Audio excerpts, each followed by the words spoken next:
Grand Slam here in Hungary, and this wonderful city, one of the most photographic and photogenic cities in the world, and the River Danube divides Buda and Pest, which are connected by a number of medieval bridges along its banks. It makes it absolutely unique.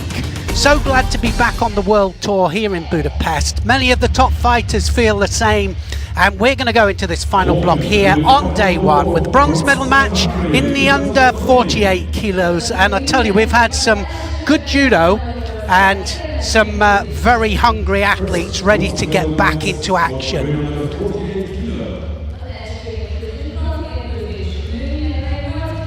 So straight away then, first bronze medal match up is going to be Shireen Buckley, and she's going to be up against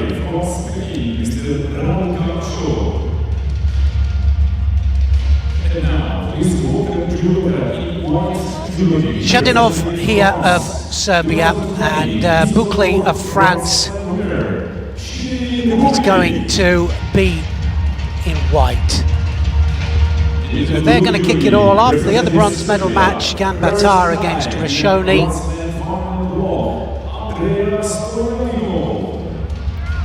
And I think a lot of it is just people getting back into the swing of it. Several months out, and now back into action. Shireen Buckley then of France.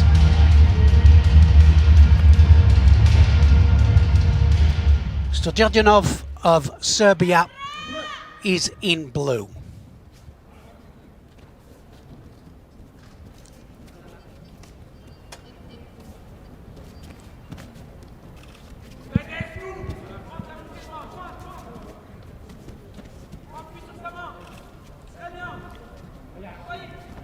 Already dominating the grips, Buckley.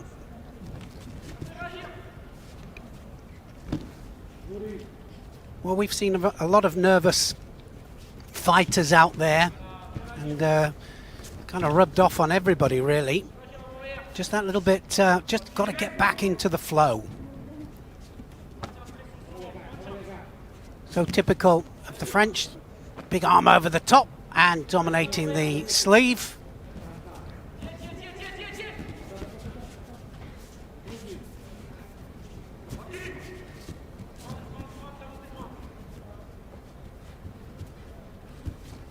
Jadinov will have to do something, and there she tries Kosoto, and well, Buckley didn't want to go to ground.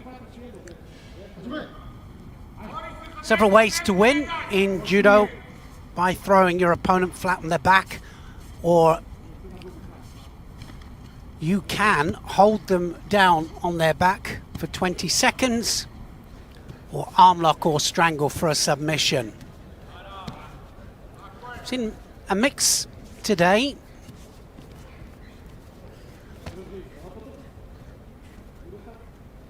What you will see is they'll transition down, and of course the referee will allow them to carry on if it's developing. If it's got possibility of finishing the contest, they'll let them carry on. So Buckley definitely ahead here. Stojanov just about to get a penalty for not attacking, and she gets a Shido up on the board.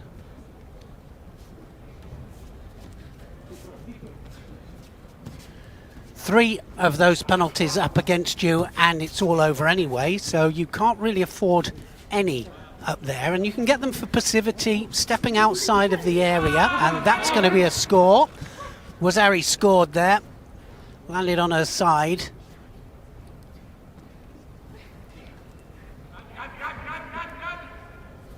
So the first real attack there from the Serbian, and she scores.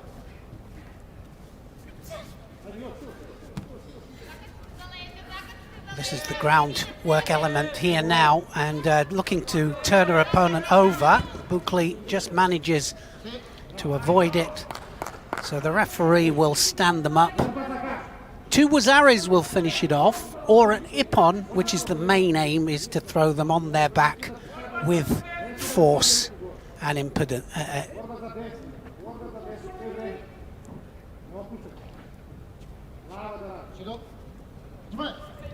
Force and control, I was going to say.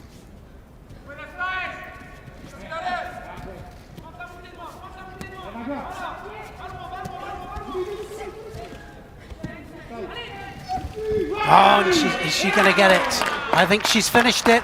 And second was Ari there. Stojanov of Serbia manages to get 2 Wazaris there, and she's going to go through.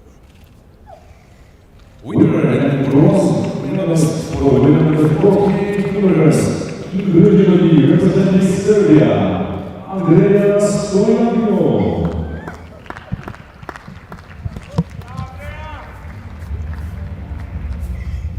Congratulations, this is first medal in a Grand Slam, Andrea Stoyanov, Serbia.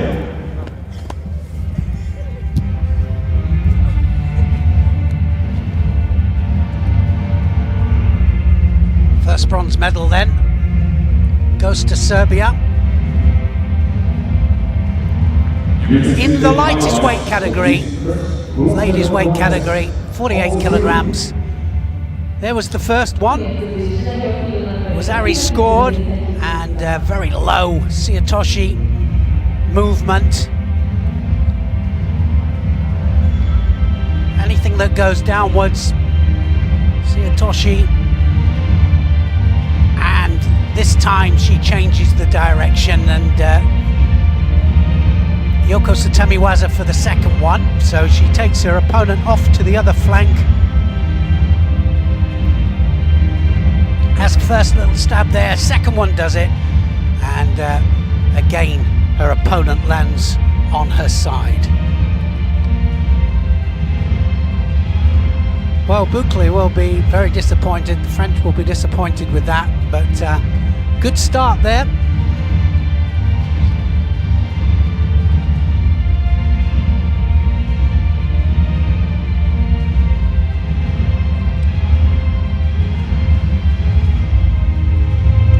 Good indicator that of changing to opposite flanks. The delight on her face there. She knows what she's done.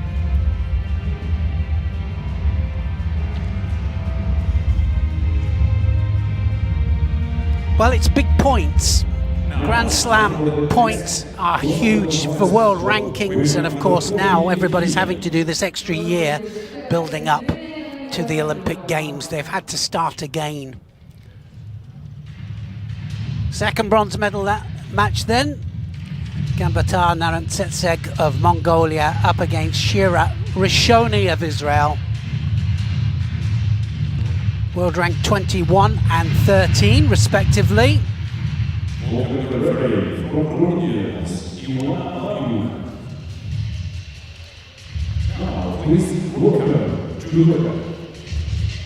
In the white jury, representing Mongolia, 2019 Tsingtao Masters Silver Medalist, Gambatar Narantsetseg. Great Israeli team. A lot of success in the Grand Prix, Grand Slam tournaments, and a lot of them have really good chances for medals at the Olympic Games.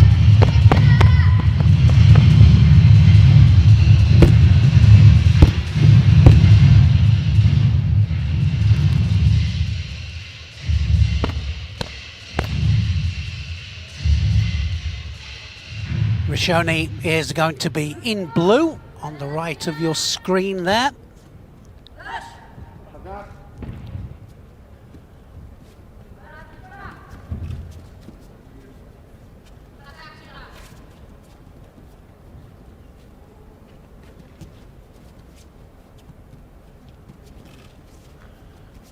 Rishoni losing to Distria Krasniki, who's in the final, Kosovo.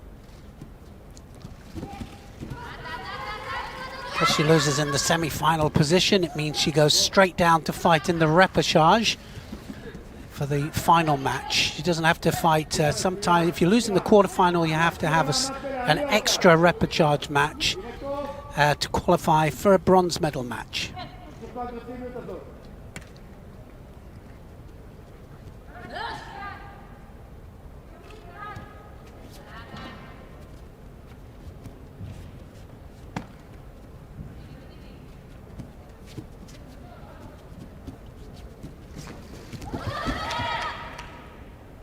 Rishoni dropping very, very low there for that Sianagi. She won't stop coming forwards, that's for sure.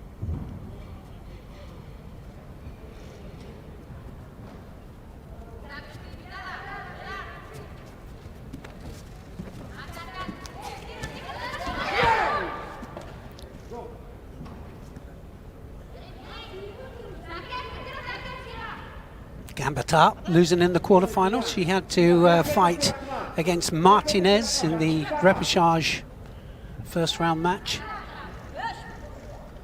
So slightly different route, these two.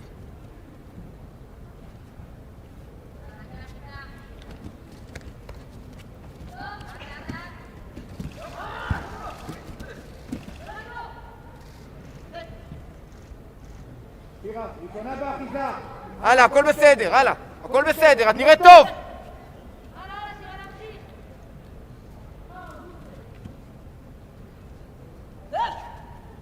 So Shani Hensko of Israel, a very well-known coach, does such a great job with the Israeli team.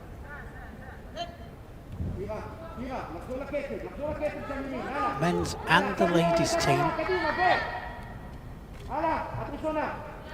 Great hopes for them at the Olympics. Of course, with the Olympics being postponed for a year, it means everybody's had to just put everything on hold for a while, and then it's all about getting it going again. And of course, the qualification picks up where it left off. So there's so many Grand Prix, Grand Slams still to do. I think it's about 4 left to do.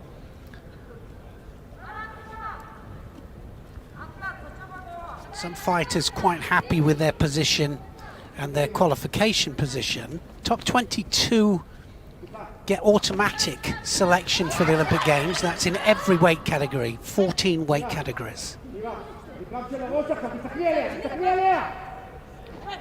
So one Shido up there, you can see that. That's the little yellow flag there you see on your board. And they've got 1 each. 1 more would put them under pressure.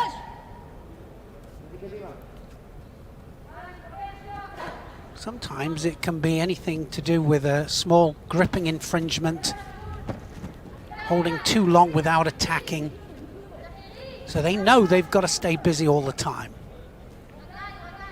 The whole idea is that they're playing to win and to score. There's a nice Sianagi, really dropped right underneath her opponent there, off the sleeves.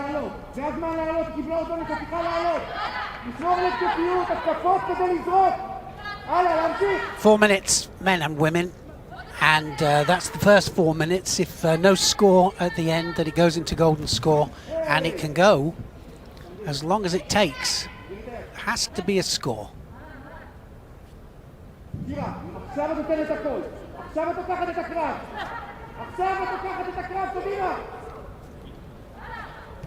Second penalty gone up there to Gambetta. Now watch for Rishoni, because she'll put her under pressure.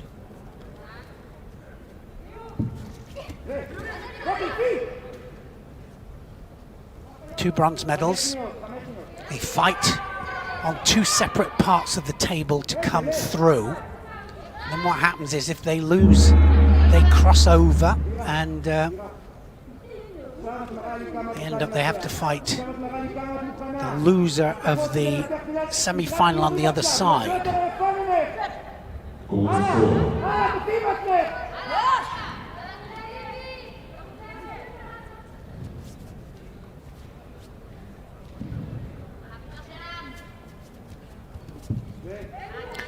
Rishoni just ahead on attacks at the moment. Gambetta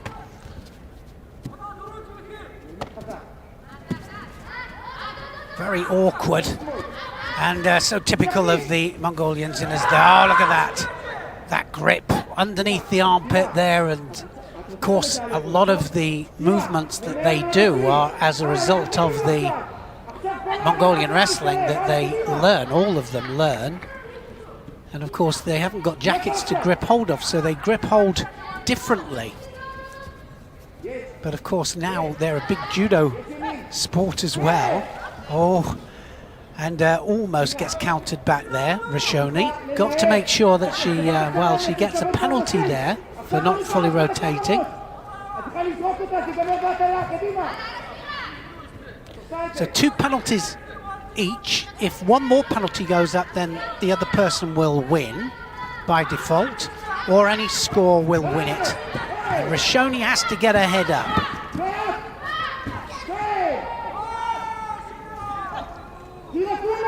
Well, I think the referee might just let this carry on.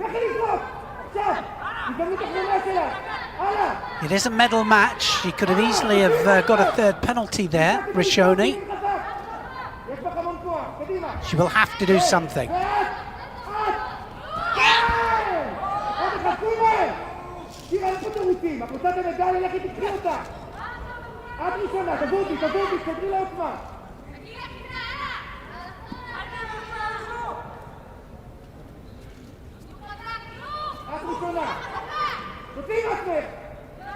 Really the pressure on, both of them. Trying to take a grip, trying to attack.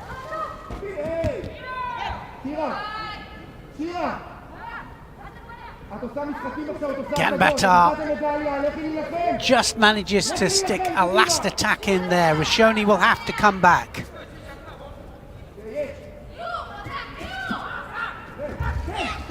Rishoni very well, she reaches across and almost gets taken back.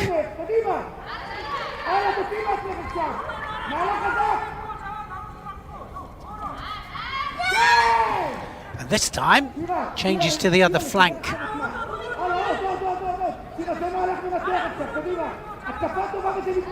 Wow, good fight. Already 2 minutes into golden score.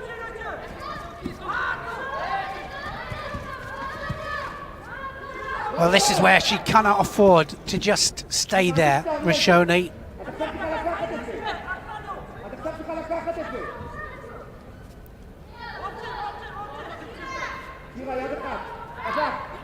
Well, it's nice to see a referee wants them to settle this with a technique. That is going to be it, almost for sure now. That technique, well, it had no hand control whatsoever, and so when she came in, she collapses to the floor, and Gambatar has won this.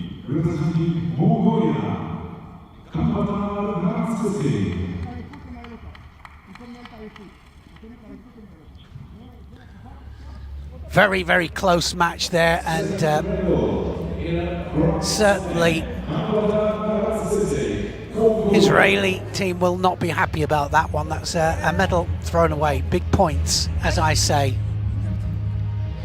Big points can make a difference in the world rankings. If you go in the top 4 to the Olympic Games, you get seeded away from each other. In the top 8, you get seeded away from each other as well.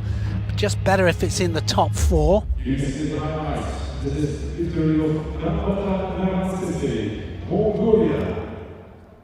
Really good match. Different styles, completely different styles, and certainly Gambatar coming from different angles.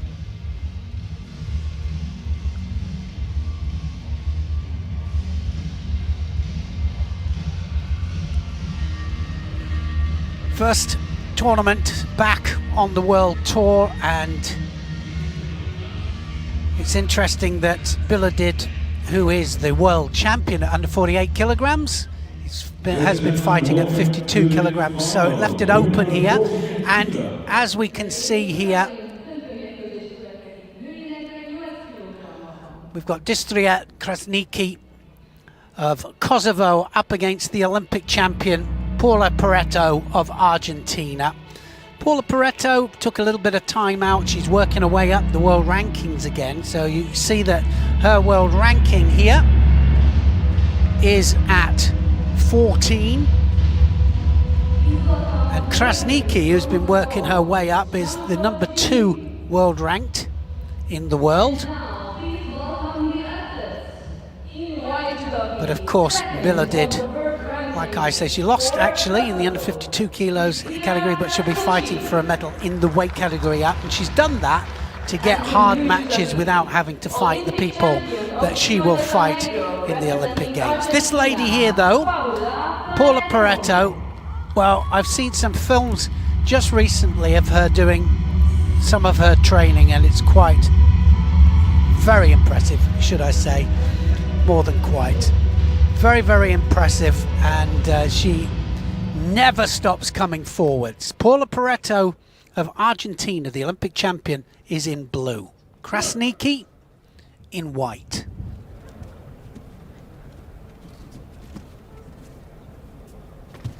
Now then, straight away, Getzawazari there.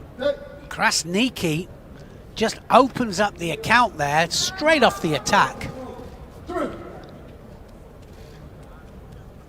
Well, she just reaches over for the Osoto and takes the Olympic champion down.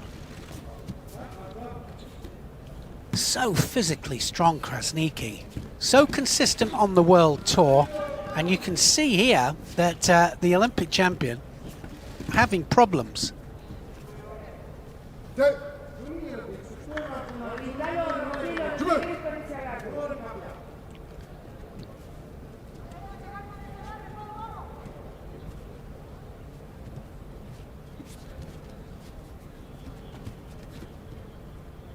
Krasniki, of course, the training partner, Kelmende, and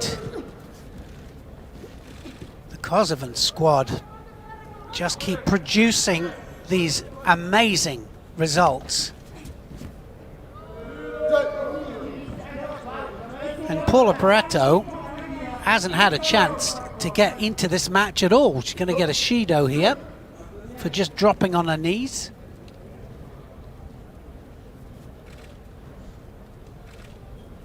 Final of the under 48 kilos category.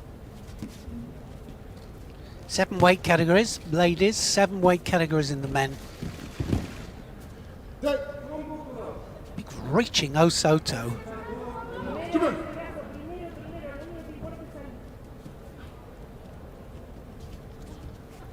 Catches the leg, drives her opponent off to the side. But it's the kumikata, the gripping action as well. Look at the grip on the sleeve. And she's dominating the head, and that's going to be it, is it? They'll have a look at that. I think that the referee supervisors are who are on the table and have the television replays will have had a look at that. It's not been given a score, so Paretto can breathe again.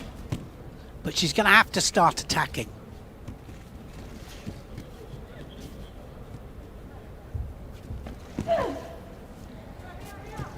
Any grip that's not on the sleeve and lapel, you've got to go in almost immediately.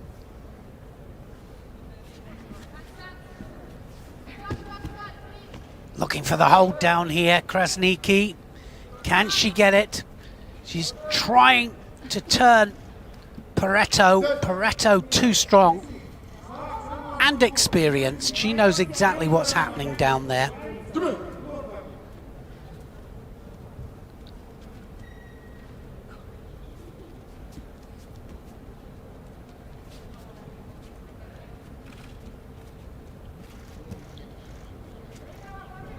Paretto is going to have to open up in a minute.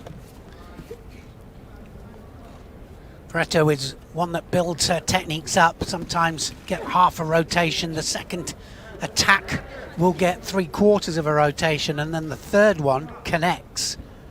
But Krasniki, I have to say, not given a chance, not even to start. Into the last minute of the contest.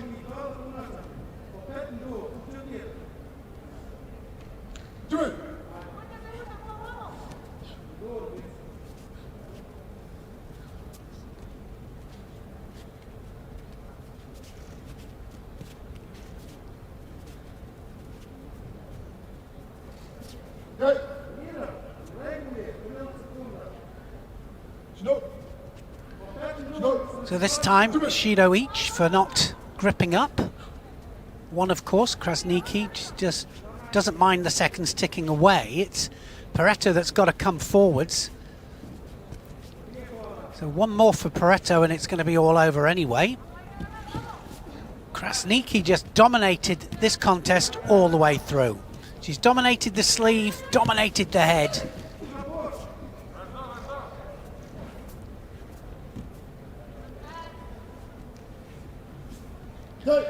Little look at the clock here and it's all over. This match, this final, and it's the first final of the restart of the World Tour. And Krasniki, I have to say, considering, don't forget that she was fighting the Olympic champion there, the Olympic champion, the great sport that she is, realizes that she's still got work to do before the Olympic Games next year.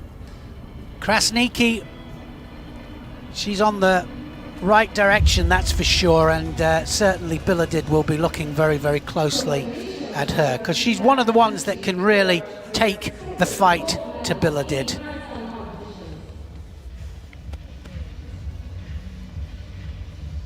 Gold medal to Krasniki, and first of the gold medals then goes to Kosovo.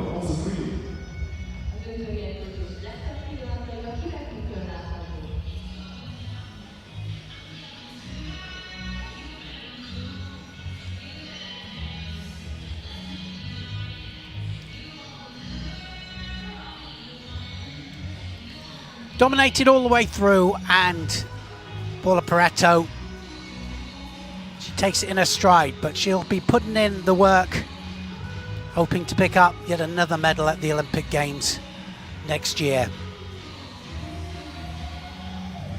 Great performance from Krasniki.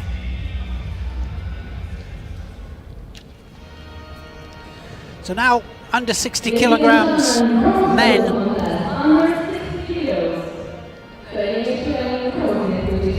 So the lightest weight category for the men. Please welcome the referee from Austria,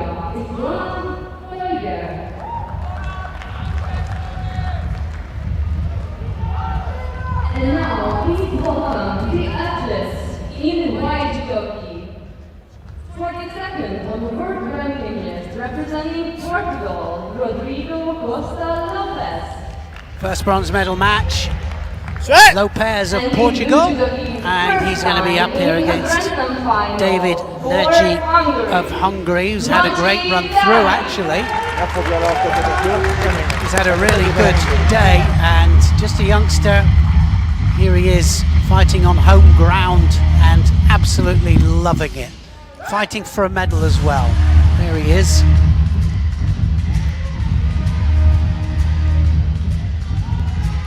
Lost in the semi-final to Mashvidabadze of Russia, but still got a chance of a bronze medal.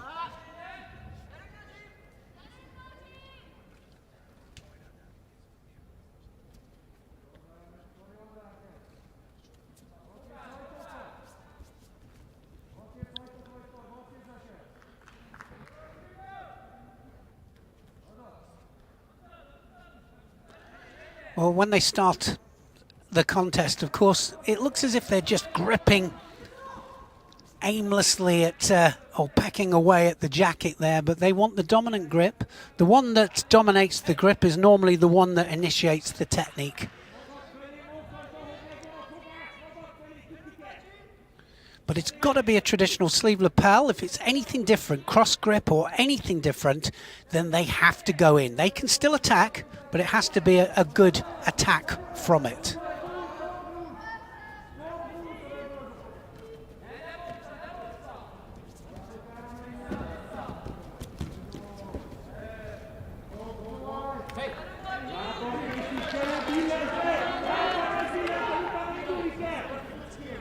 Lopez also losing to a Russian, Abeladze of Russia.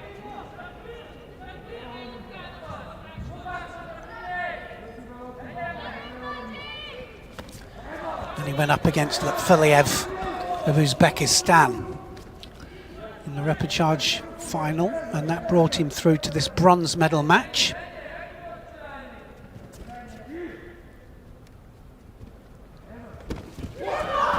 Beautiful drop Seoinage there, very explosive.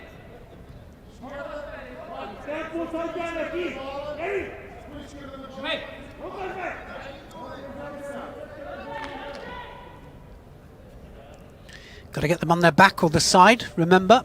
If they land back on their knees, then it doesn't count. But certainly Lopez well up on attacks here. Nagy has to do something. He will have to start the attacks up. Already got a penalty on the board. Good work rate here by the Portuguese fighter.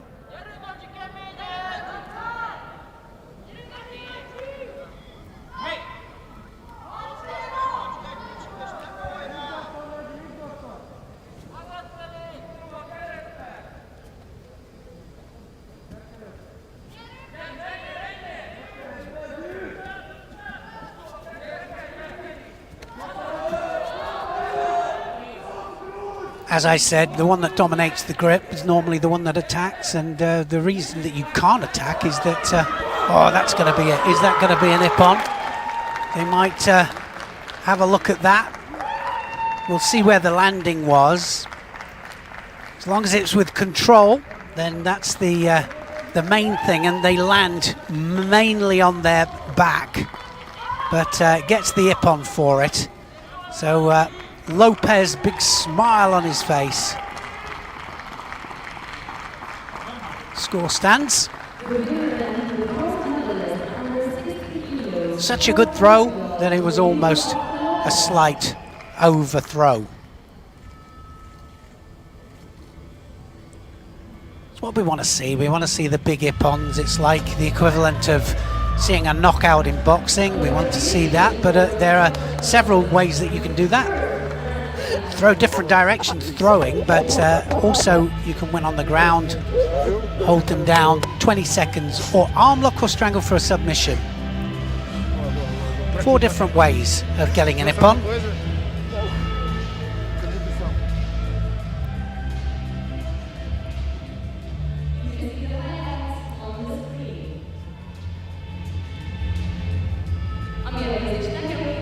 Lopez of Portugal. Well, in the end, Hashiguruma latches onto the leg there and just rotates his opponent onto his back. Look at the sleeve, dominates the sleeve, and beautiful stuff. Well, it landed on the points of the shoulder there, so, and he had control, and that was one of the main points here that gave it the Ippon. Oh, he lands absolutely on the shoulders, and sometimes you see things in slow motion that you didn't see at speed. Brilliant stuff there from Lopez, and yeah, that's what judo is all about.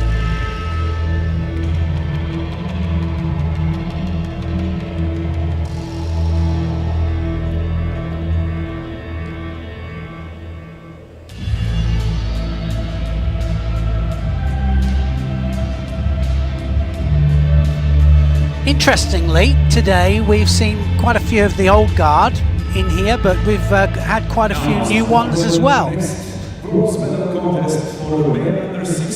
Hagvajumps Unbold of Mongolia here, and he's up against Magetsi of France.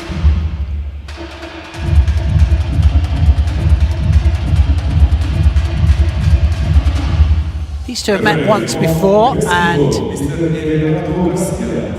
Hagvajumps of Mongolia was the winner.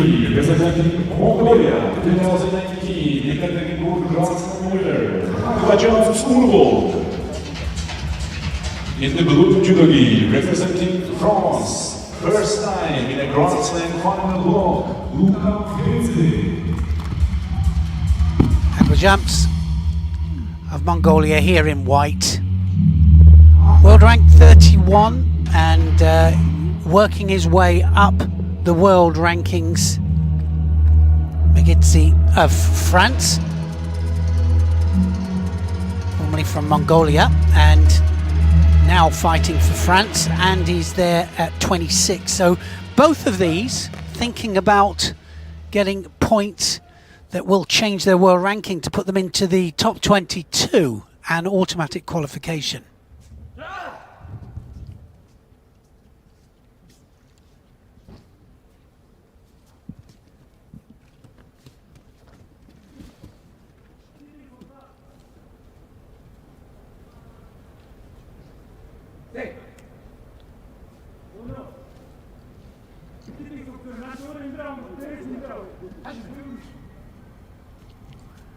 Saying about the unusual style of the Mongolian team, they have this unusual gripping that they do, and some of the judo incorporates some of the wrestling movements as well, so it kind of incorporates the two, which is very unusual to see. But they've developed as a judo nation as well. The most successful sport in Mongolia, judo. The president of Mongolia is a judoka.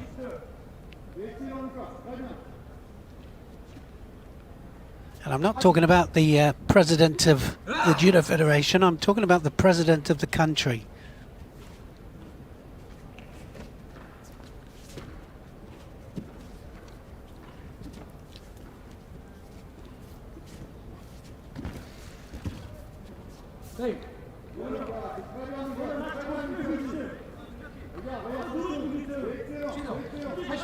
So one penalty up there. Agva Jamats gets a Shido.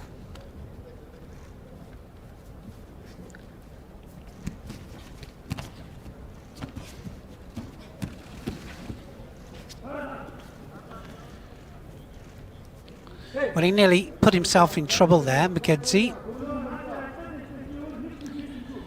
Problem is when you sacrifice your own weight, and what we call sacrifice throws is when you drop on your back to sacrifice your weight in order to throw your opponent. But you can come unstuck. Of course it can catch them by surprise, but you can come unstuck.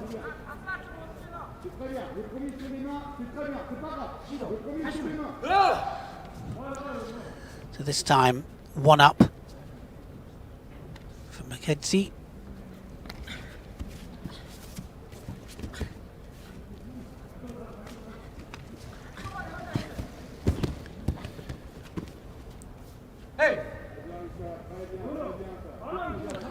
Really going to work now.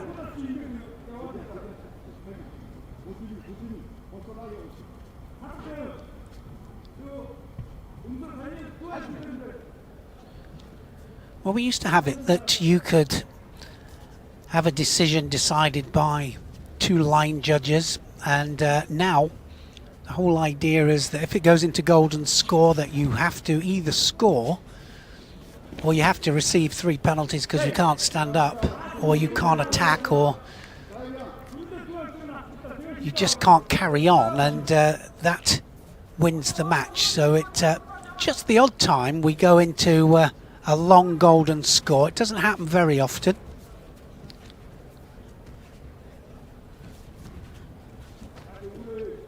Four minutes, first 4 minutes. Now then, that's going to score. That is definitely going to score.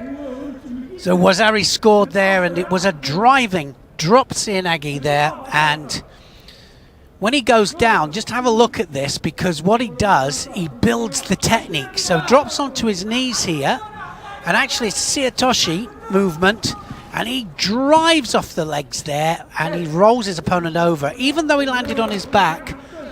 Because it was so low and it was several movements, he only gets the Wazari. But Wazari, and what a nice Wazari it was.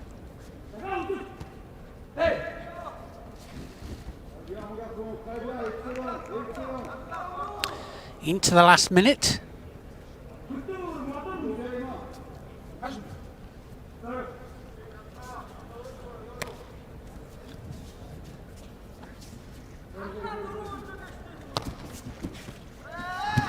Oh, that's it. It's gone. That was an hip on there. Mckenzie of France finishes it off in style. That was really nice there because Agvajamps went for it a little bit, knew he had to do something, so went for the pickup, and Mckenzie finishes it off with a good Ashiguruma. I think it was Ashiguruma. We'll have a look at it again.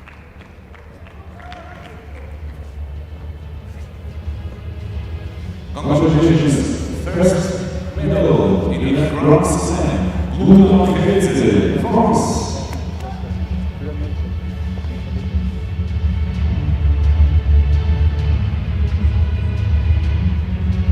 You can see the highlights of this bronze medal contest. Two scores. In fact, we're just going to see the last one.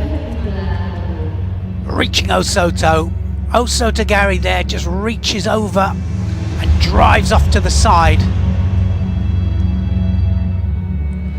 And pretty pleased about that he was. Have a look at the leg there, just reaches over, hooks the outside of the leg there, drives him over. Beautiful Osoto Gary there. Big pulling action on the sleeve, didn't need the Saruti hand, the lapel hand, just controlled the head all the way over. Two really big scores there. France are on the medals. First ever medal for Mckenzie of France. First one anyway in a Grand Slam. So here we go, gold medal contest. Diego Abeladze of Russia up against Robert Mishvedabadze of Russia, all Russian final.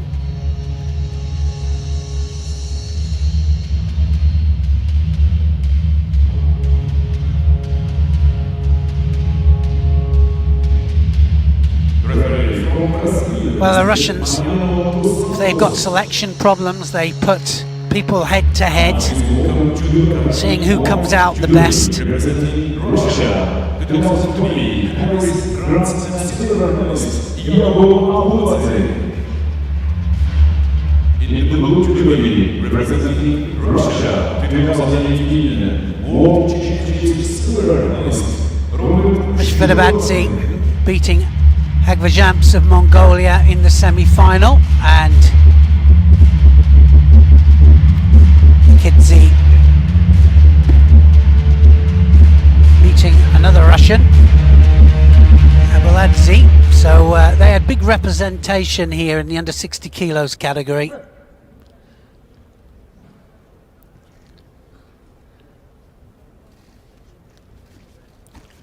Abeladze then in white.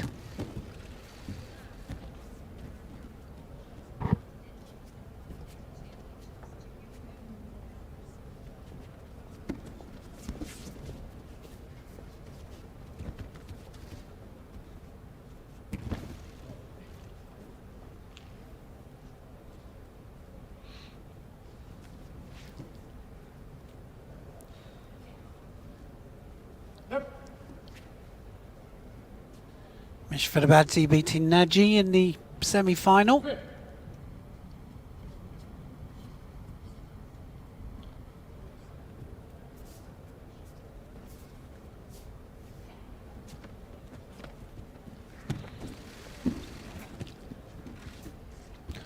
Sumagaeshi there from Abeladze. Sacrificed his own weight, fell onto his back, and Mishvedabadze just manages to do a Barani, lands on his knees. So no score for that.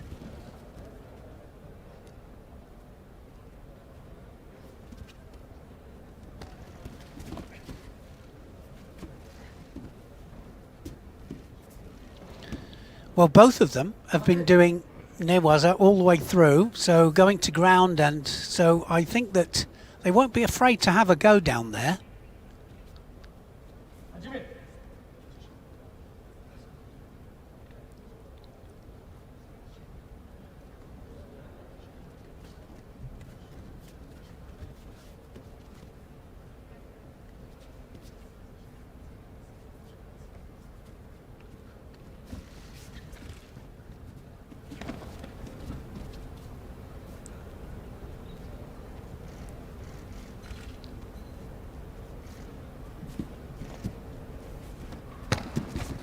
Big arm over the back there, Vidabadze.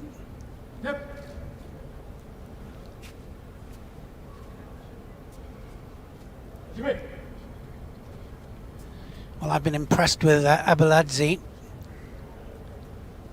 today. Standing and on the ground, and of course it's all about the transition down. Good groundwork, people know what they're going for.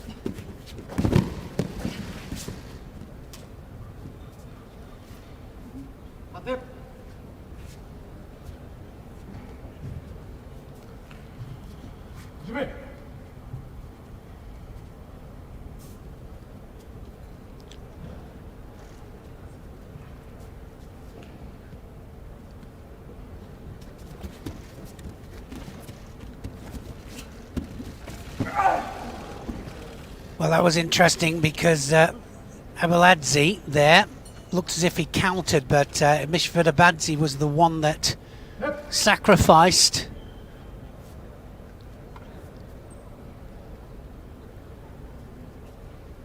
No score given. So, good match.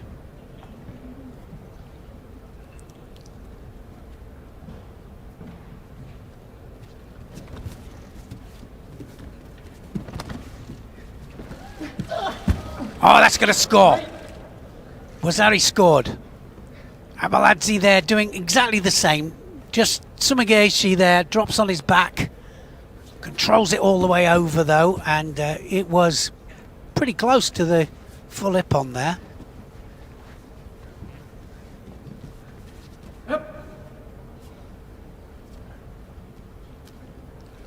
Look how it goes over the top. Dominates the sleeve, dominates the back. There's the Sumigaeshi, and there's the landing. So you can see lands on his side rather than absolutely flat on his back.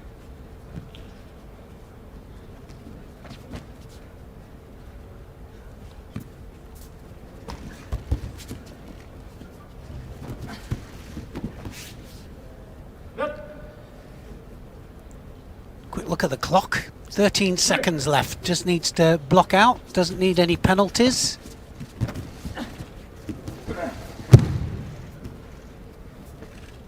Now then, he's just slipped into the hold down. 2 seconds to go.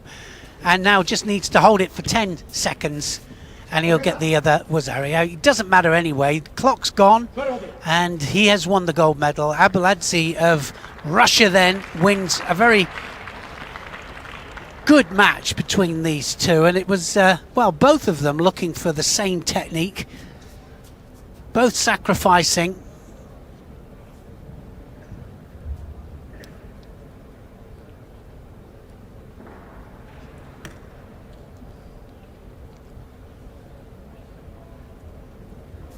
Good result for Russia. Gold and silver for Russia. Abeladze of Russia is the gold medalist then. Vidabadze has to be content with silver this time, and no big celebration. It's almost like, well, that's my job. Can we get it done? Gold medal goes to Russia. This is his first gold in a Grand Slam for Paula.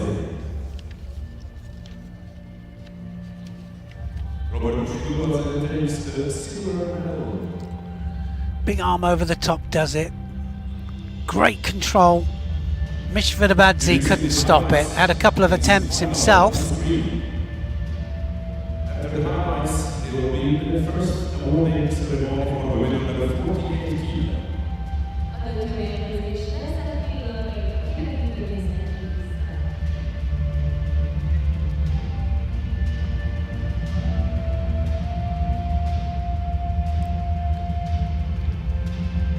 Good rotation, good control all the way over.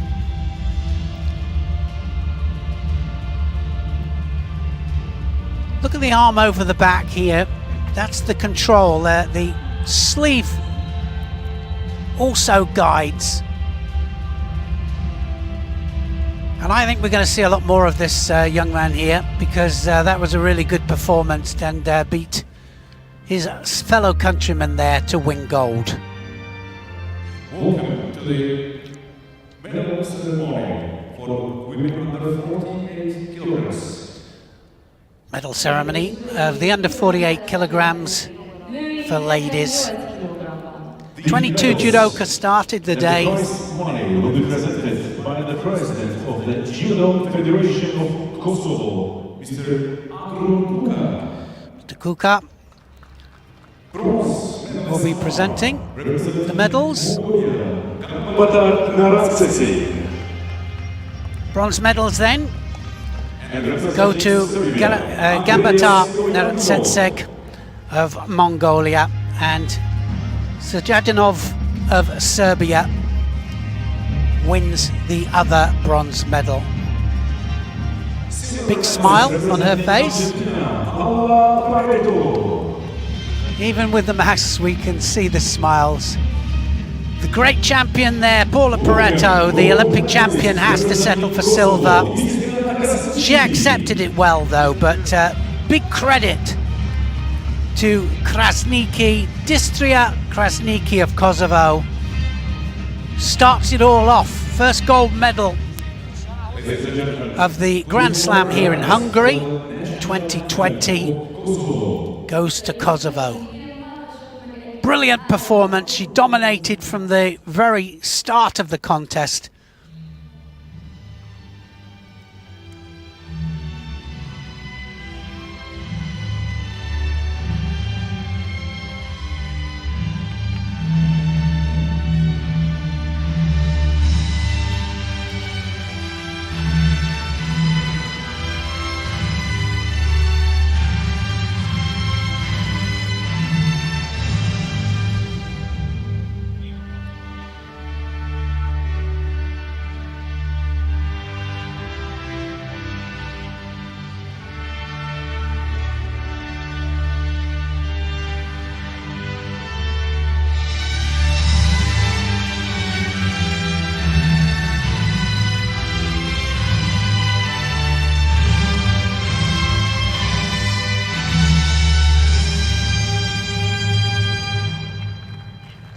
Thank you very much.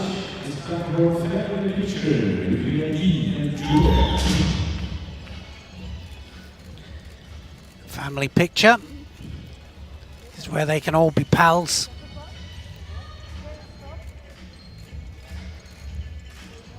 Your poses, please. Bronze medals to Jadinov, Serbia, Gambatar, Mongolia, silver to Paretto of Argentina, and Krasniki of Kosovo wins the gold.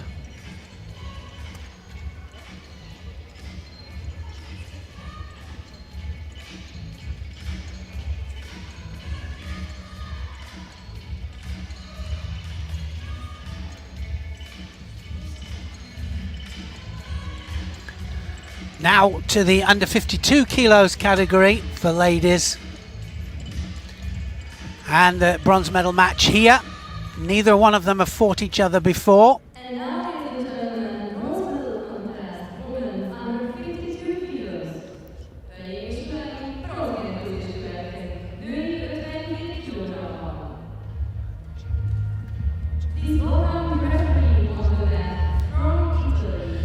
So first match up will be Amber Riol of Belgium then against Kitsu of Romania.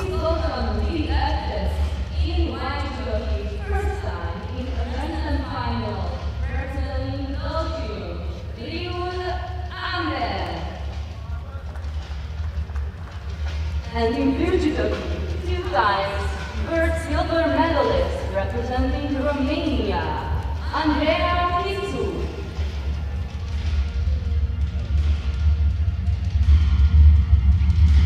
Well, Kitsu is the one that took Biladid out in the earlier rounds at the quarterfinal stage, so Biladid had to fight a final repechage match, and remember she's the world champion at the weight category below at under 48 kilograms. She's fighting heavier weight just to get some heavier fights without having to fight her main opposition in the under 48s. At least I think that's what it's all about. But before we get there, we've got Riol of Belgium first in white and Kitsu of Romania is in blue.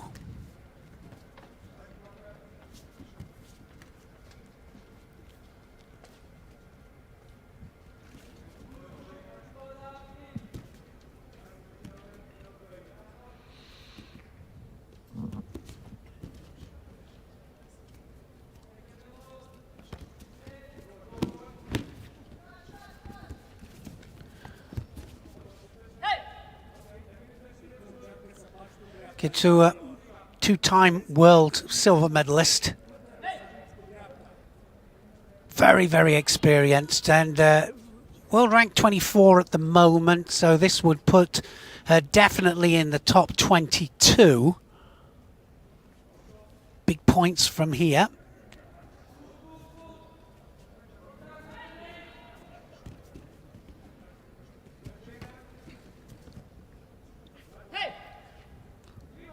Credit to Riol though, she's really having a great day. She beat Neto of France in the repechage final.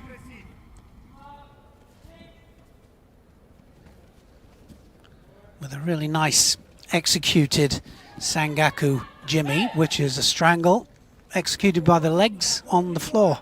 And yeah, surprised everybody.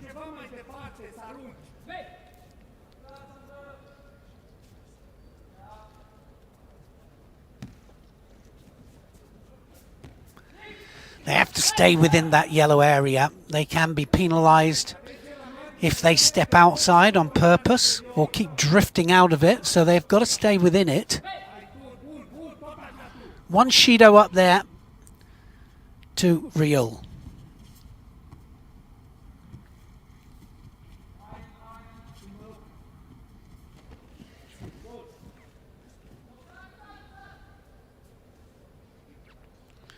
Looking for the arm here, Kitsu.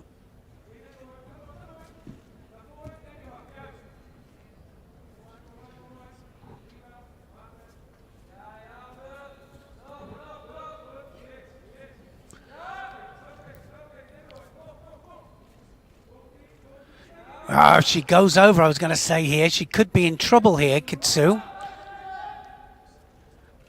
She has to control it once she's actually turned her over, but just that little bit strong. She's trying to do the same strangle that she caught Neto with in the repechage final.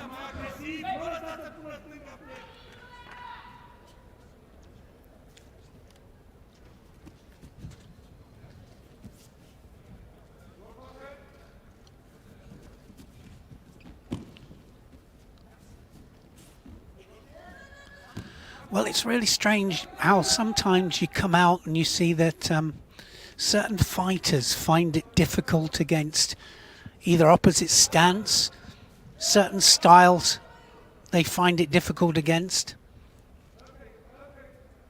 I guess when looking back, we all had our bogey people that were very difficult for us. But certainly here, Riol has absolutely taken the fight to Kitsu here. Kitsu is going to have to start something soon because that arm's almost out as well. She'll have to be careful how she takes that out. So she applies pressure to the joint, but it's got to be in the right manner.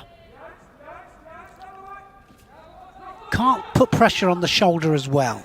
Now she's got the same strangle that she got against Neto.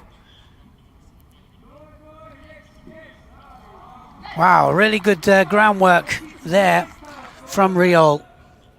Excellent stuff, never stopped. And, you know, I was saying earlier that good groundwork people, they know exactly what they're going for, and they just dig in and they don't stop until they get it.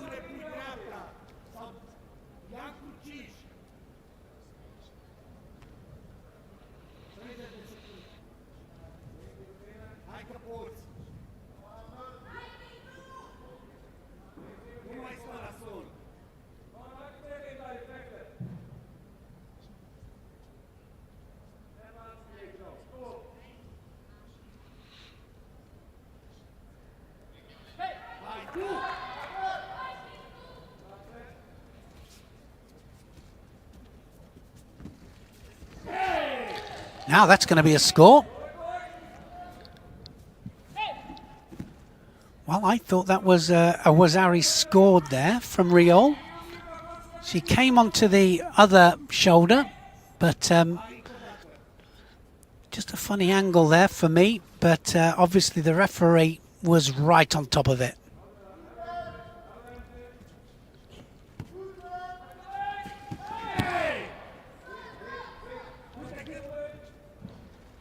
So it looks like you're going to see what a golden score is all about.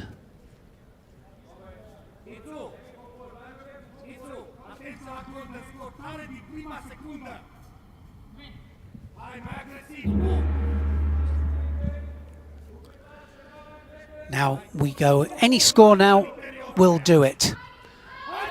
Has to be 3 penalties or any score whatsoever. Oh, quite rightly, the referee was right there, and you can see there that there's no part that lands on the side or on the back.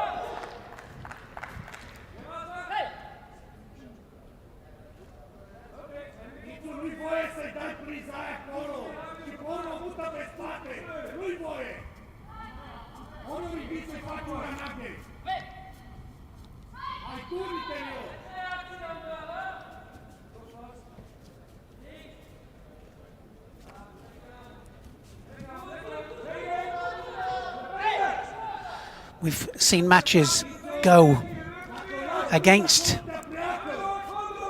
the odds. You know, somebody's dominated all the way through and somebody gets a score, and that was close again, wasn't it? Riol's the one taking the fight to Kitsu.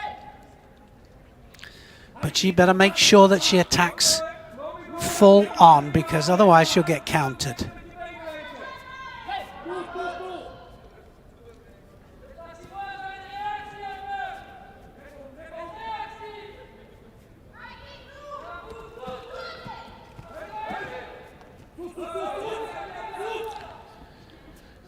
Two penalties on there to Riol, and really it's been all Riol here, taking the fight to Kitsu.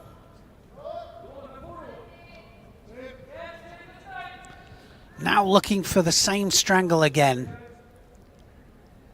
So you have to have an arm in as well as the neck, and then you apply pressure by triangulating the legs and applying pressure to both the arm and the head.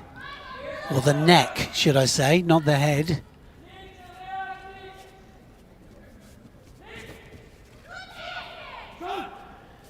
Got to be careful from here, and that's why. Big hip on there from Kitsu, and that was a lack of experience there from Riol, because she was leading all the way through there. And I said that it had to be a good attack or she was going to be punished, and that's exactly what Kitsu did. The winner and the bronze medalist under 52 kilos for Romania, Kitsu.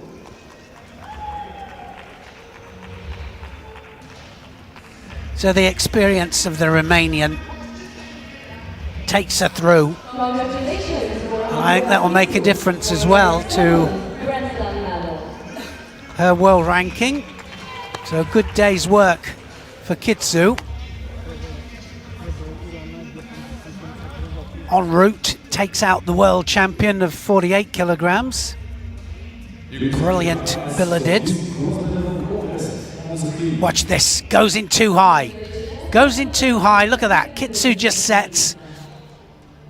Just make sure she doesn't make any mistakes.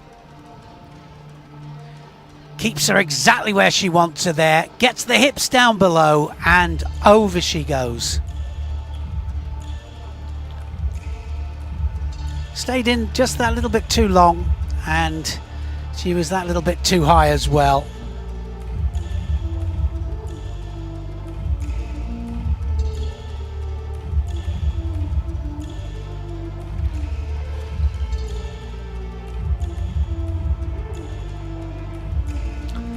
Well, here she is, world champion at 48 kilograms, Daria Billedid. And she's up against Evelyn Schopp. And Schopp Well, she is a regular medal winner at these Grand Prix, Grand Slams, so Billa did set out to have some really difficult fights, and that's exactly what she's getting. Now, please welcome to judoka in white judogi, representing Ukraine, to the next world champion in the 48 kilograms, in the blue judogi, representing... Well, none of them will have been relishing the fact that the 48 kilo world champion has come up to their weight, just having a little dabble, and she's only here, remember she's already qualified top qualification for the Olympic Games, 48 kilograms. But the other thing is she could stop some of these getting points. In fact, that's exactly what happens. That red patch says I'm world champion, but it's 48 kilograms, not 52.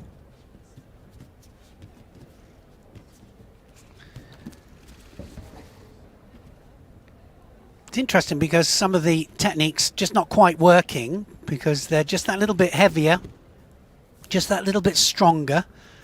So whereas she'd normally wrap it up, it's not quite working, and different balance as well. Fighting in the next weight up, and it's interesting that some people can do it very easily, going up and down weights, but others find it more difficult. First time we've seen Billa did do it.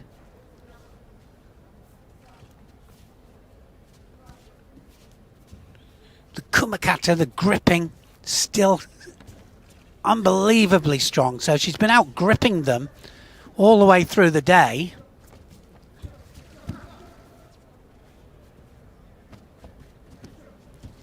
It's well ahead here, but she'll have to be careful because Shop, very experienced. Oh, there it is. It's all over. Big Ippon, Koso to Gak, and she takes Shop over, makes it look easy, and Billa gets a bronze medal in the higher weight category. Really good day's work. If I was her coach, I'd say to her, you've really done a good job there. I know she wanted to win the gold. They're so used to winning gold medals that anything less is not good enough. But believe me, as a day's work, first competition back, no pressure from any of the people that she's fought. That was a good day's work.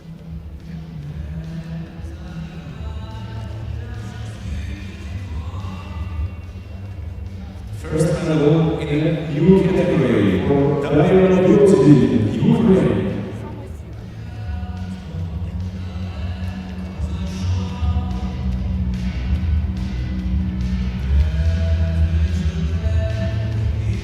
One of the key points, fighting different weights, is the difference in the balance, because everything's just that little bit different.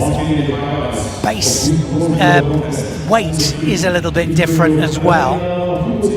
Look at that, Kosoto controls it with the sleeve. Beautifully taken. And there's a mum, also coach. She says, good job. Doesn't like the fact that she's just fought for bronze, but she'll be back at the Olympics for sure. Here we go, into the final then.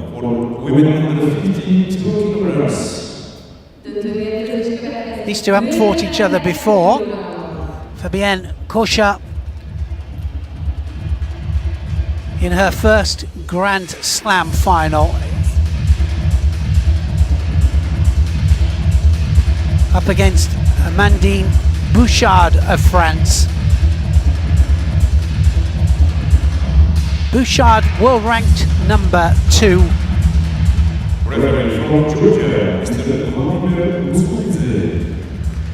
The only one actually to have beaten Abe in any kind of competition the last 12 months. Abe, of course, out on her own. Well, saying that, but Bouchard did lose the last match between them. Of course, Japan not here. left it open for the top-heavy European contingent here. 37 countries from Europe, 7 from Asia, 6 from Africa, and 11 from the Pan American. And it's interesting that Bouchard just been working her way through the field, just doing what she does best. Watch out for the very low techniques.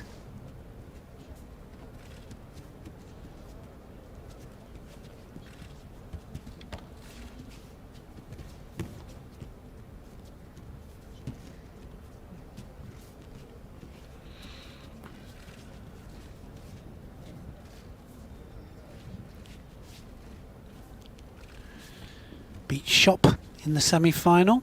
Bouchard.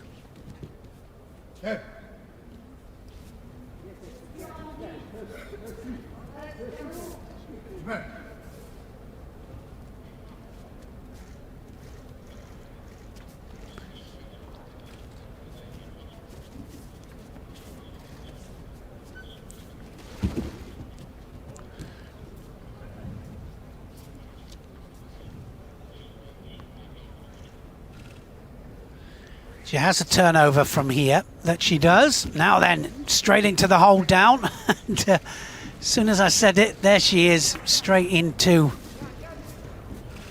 Kami Shiogatame or Kazure Kame, and I don't think she's going out of that. And Kosha just made a mistake there, stayed there for too long. Bouchard then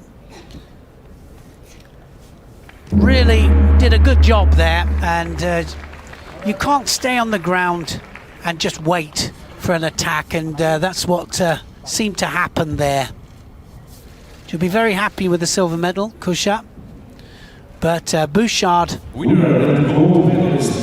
showing us why she is world ranked number 2 at the moment.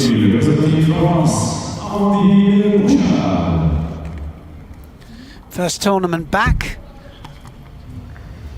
7 months out with the world tour, and strange times indeed, but everybody so glad to get back on the mat.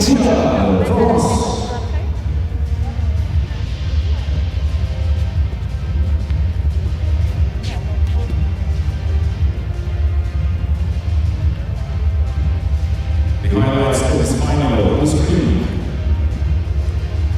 Kosha was the one that knocked Kitsu out. Well, there's the turnover. It's not quite the way she normally does it. That was a bit messy, but it was still effective. Drop down Makikomi there from the Swiss fighter, and look at her. Straight into the belt, uses the belt as lever, and just levers her over onto her back.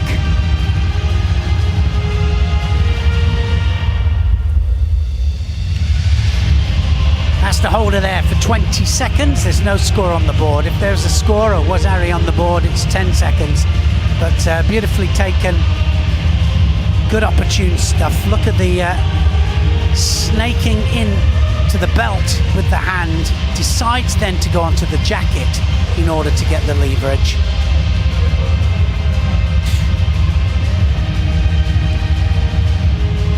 Gold for France.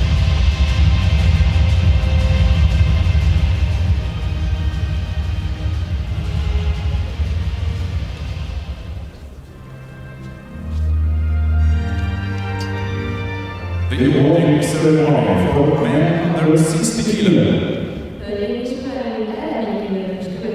Medal ceremony of the men's under 60 kilos category. Mr. Sergei Solovich, he's the Vice President of the International Judo Federation and President of the European Judo Federation, and he's going to be presenting the prizes here. Obviously, Jago Obaladze did a great job to get the gold medal. So we're going to have a look first of all at the bronze medals being presented to Lopez of Portugal, Gold medalist representing Russia, Iago Luca McKenzie of France. Silver medal goes to Mishvedabadze of Russia, and the gold medal goes to Yego Abeladze of Russia. Sumagaeshi sacrificed his own weight there, follows it through nicely on the ground, and took it in his stride.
Thank you very much.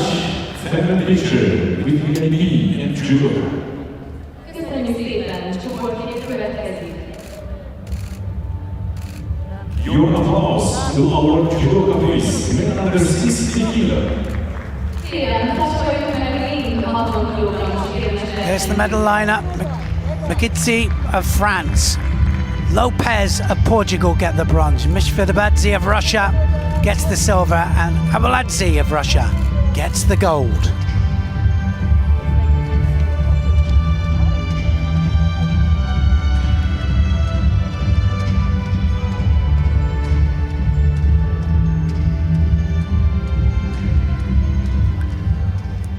Two weight categories left to contest.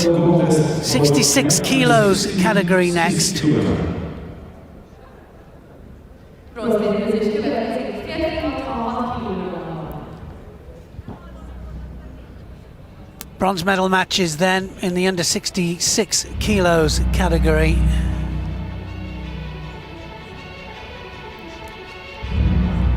First bronze medal match.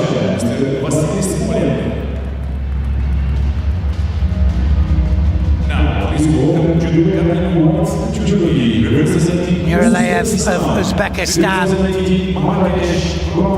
takes the long walk. Orkan Safarov, his opponent. World medalist Safarov. Two times World Championship medalist, also two-time bronze medal winner, Orkan Safarov.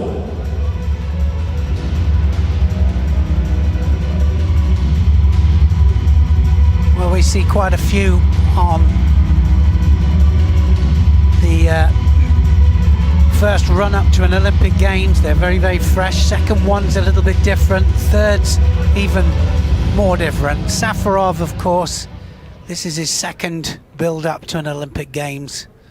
Looking for every point.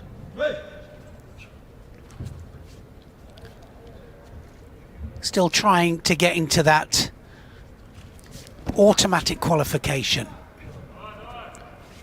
Nuralayev opens up the account then, very low drop down Sianagi.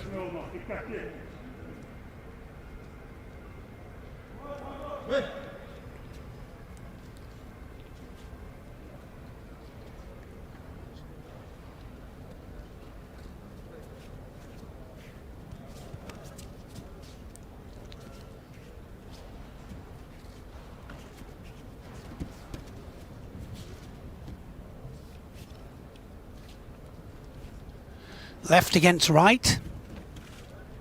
Safarov, left-handed fighter, and of course, left is finding it a little bit easier against right-handers than the other way around. One of the main reasons is that they get a lot more practice, of course, against right-handers than the other way around. Really is a right-handed world.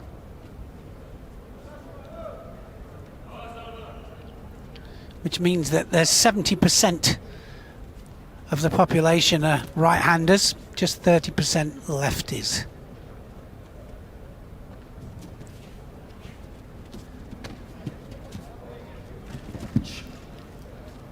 Of course, what that means is that when it comes to practice, you automatically fight opposites.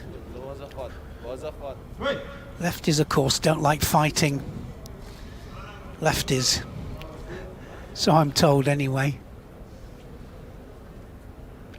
The great Ilyas Iliadis in the chair there for Nuralayev, now coaching the Uzbek national team.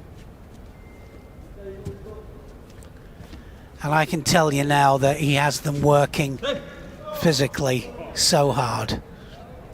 One of the hardest workers in the world.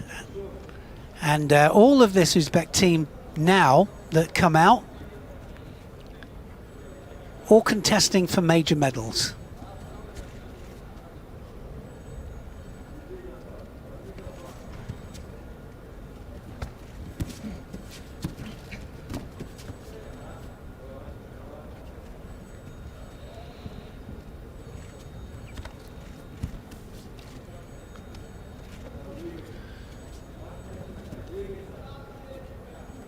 Not happy with that arm round the back there, is he, Safarov?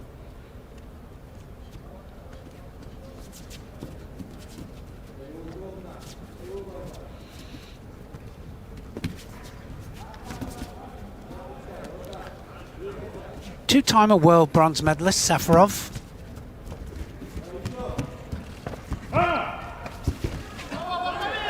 Now then, is he going to score? Little bit of a delay there, and so the score wasn't put up there. He thinks it was a score. I thought there was a little bit of delay. It might go to the referee supervisors there to have a little look at it,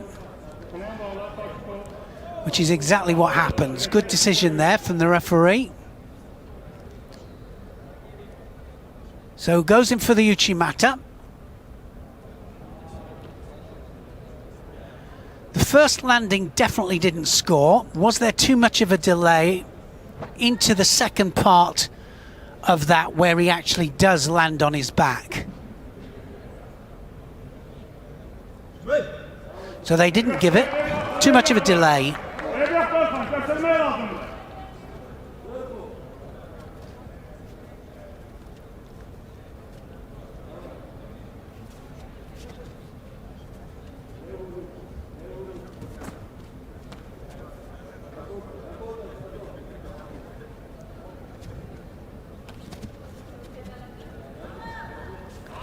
So the actual landing has to come from the original throwing action, or it has to be a continuous drive in order to rotate them onto the back.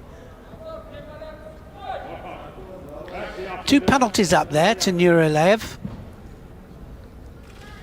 which means that this man here is really putting in the work, and Safarov doing everything that he's got to do.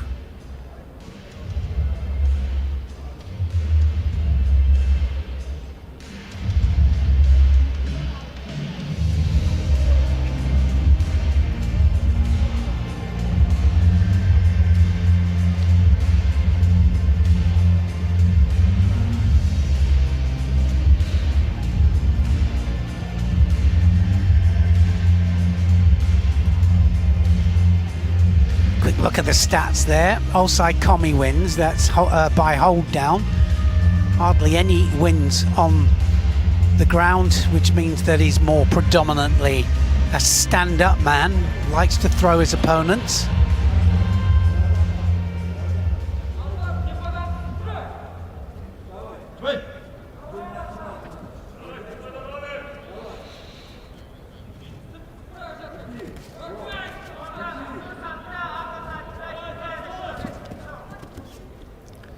It's not very dangerous though, Nuralayev.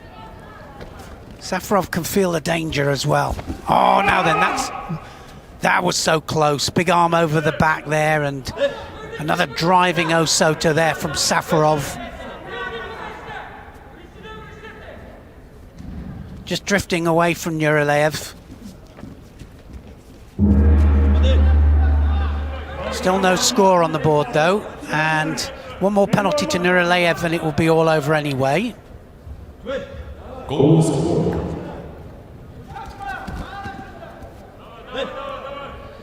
Safarov has to show intent, so he can't just look for the other penalty up for Nurulev. It happens a lot, but really still got to try and score.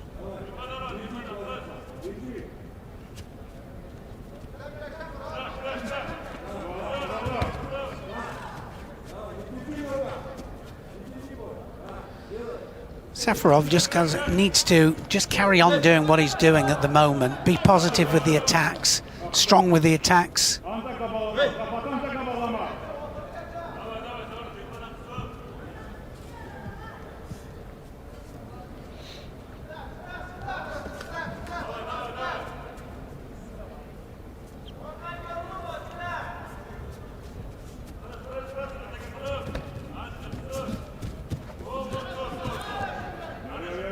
Got to be careful that arm. Oh, that's it. All over. Safarov, good job from him. Really was. Big arm over the back there. Nurulev didn't like it at all. That was real opportune stuff there from Safarov.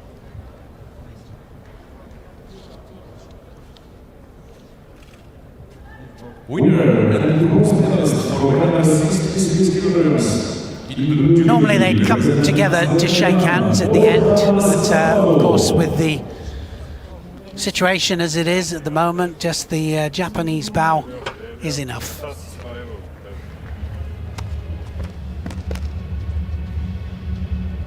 Medal number 6 in the Grand Slam. Congratulations. Kind of almost walks into this.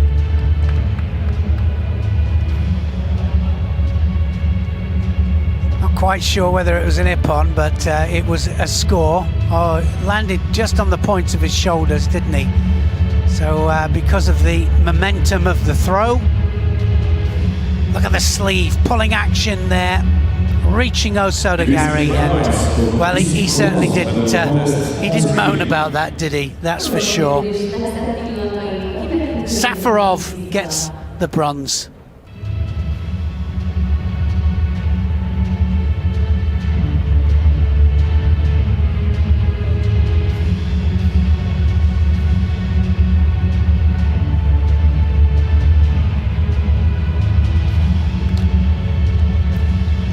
Akambaya Batoktok of Mongolia then up against William Lima of Brazil.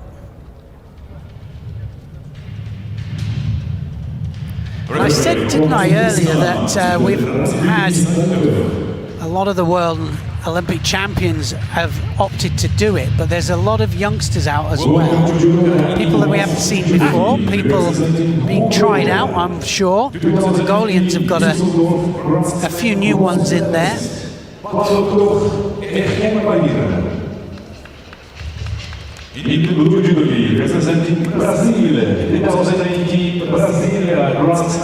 Batoktok of Mongolia in white, world ranked 97, so I mean we definitely haven't seen him. It's definitely his first go at any medal at a Grand Prix or a Grand Slam. William Lima of Brazil got some really unusual techniques. He does a rotating double lapel reverse Seoinage, and he's been doing it all day and taking a lot of people by surprise, but he's also got a massive lifting Seoinage. Be interesting to see if he uses it. Batoktok of Mongolia in white here, Lima in blue. That's it, Wazari straight away. Lima straight underneath there. Very low Siatoshi.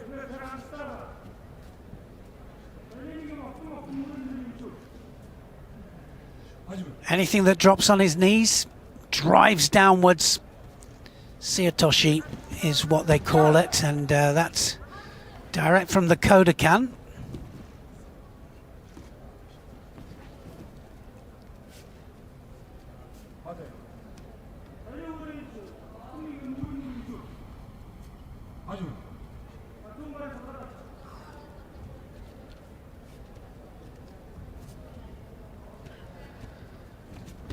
Lima ranked 29, so they must be looking for big points here for him, the Brazilians.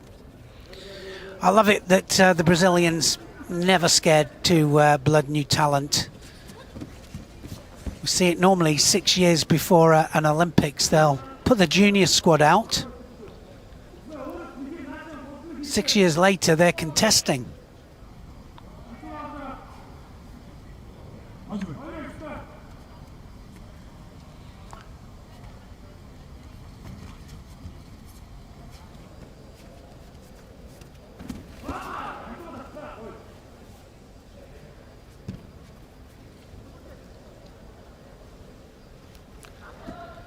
Looking for the turnover into the outside commi, and now looking for an arm.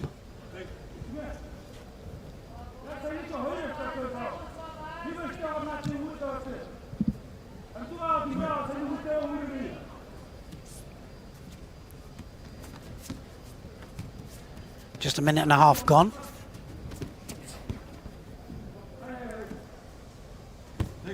Any kind of sacrifice, sometimes the Tomonagis and the Sumageshis, where they're dropping on their own back, you've got to move your opponent. And if you don't, you can get penalized for a false attack.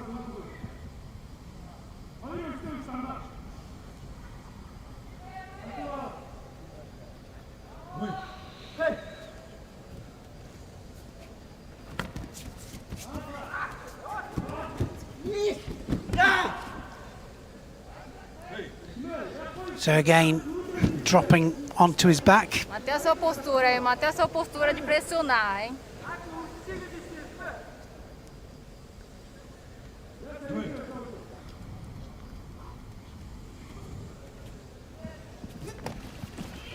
There it is again. That's it. It's all over. Wazetti upon. Another drop, Siatoshi, and beautifully taken there from Lima. Made easy work of that. He really did.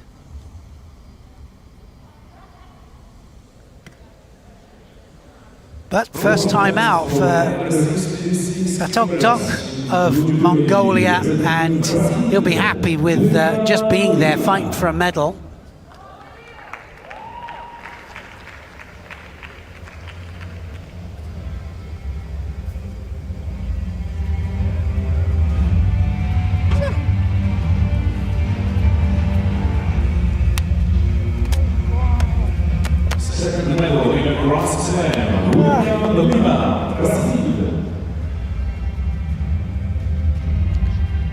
You can see the highlights of this medal contest on screen. Just drives off to the side, doesn't he, there? Great pulling action on the sleeve, though. Right the way underneath. Very impressed with him all day. Actually, it's the first contest that we haven't seen him do the reverse Seoinage.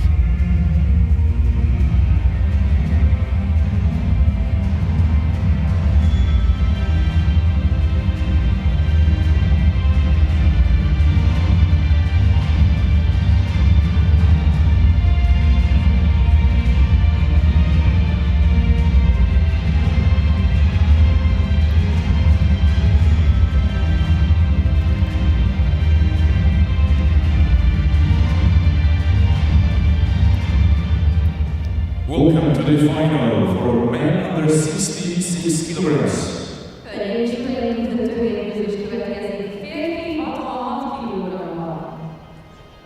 So the final of the under 66 kilos category then, and again, all Russian final. Abdulazov up against Yakub Shamilov.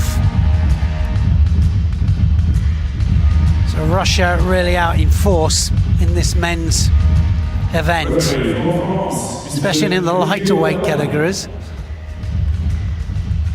Shamilov beating Safarov in the semi-final to get through, and Abdulzaliov beating William Lima.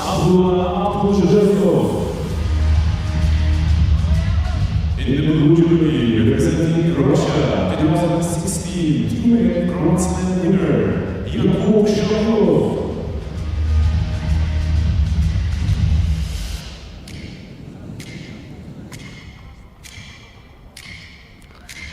Well, it'll be interesting to see how this one goes. Abdulzaliov 31 on the world ranking here, and Shamilov 18 on the world ranking. Met 3 times before. It's 2-1 up to Shamilov. Shamilov in blue.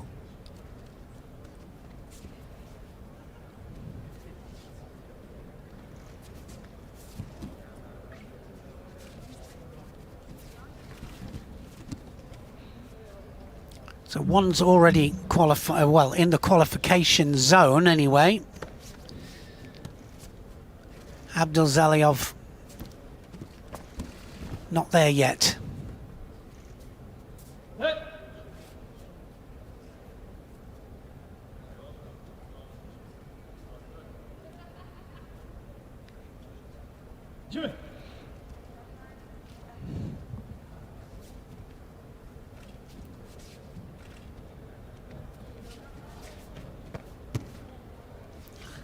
Lighter weight categories then, men's here in Hungary, dominated by the Russians.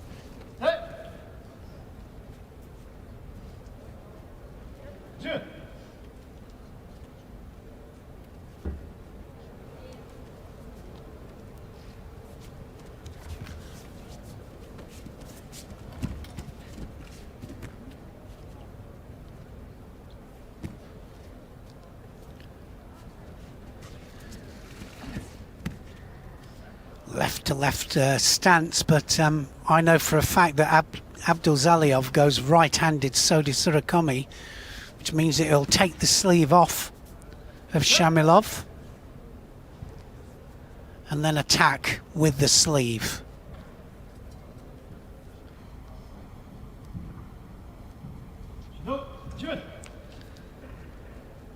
Gets the first penalty up there for white.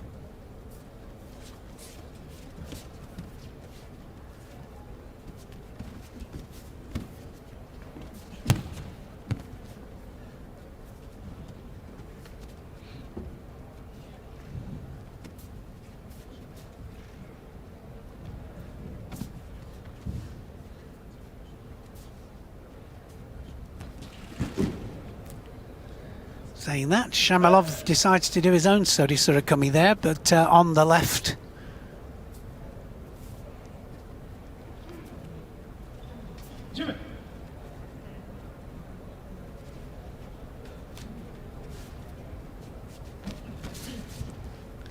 Halfway through the contest then.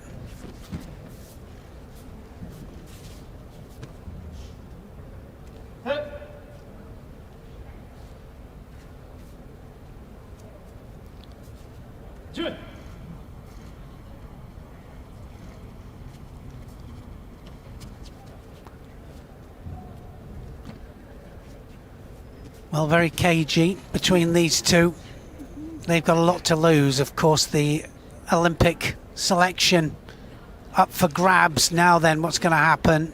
And it's Abdulzaliov going to pick up the points. Turns into the Tati Shihogutami, just took his legs out there. Shamilov not going far from there at all.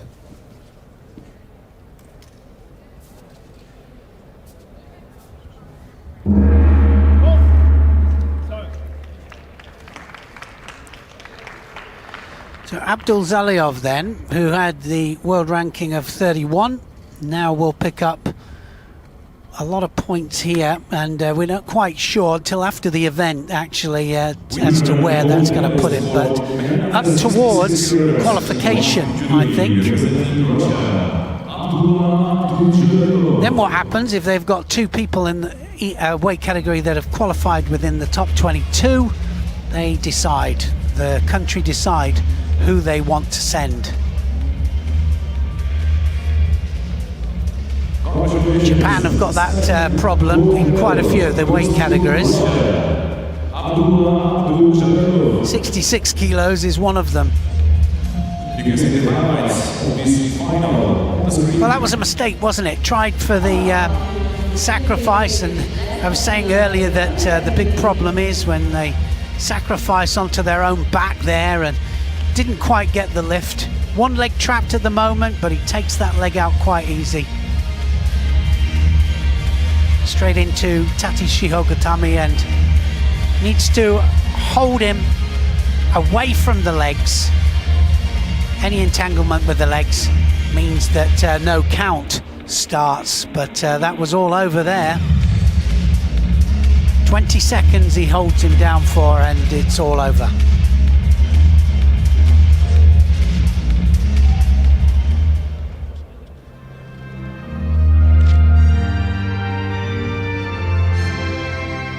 Welcome to the medal ceremony for women under 52 kilograms.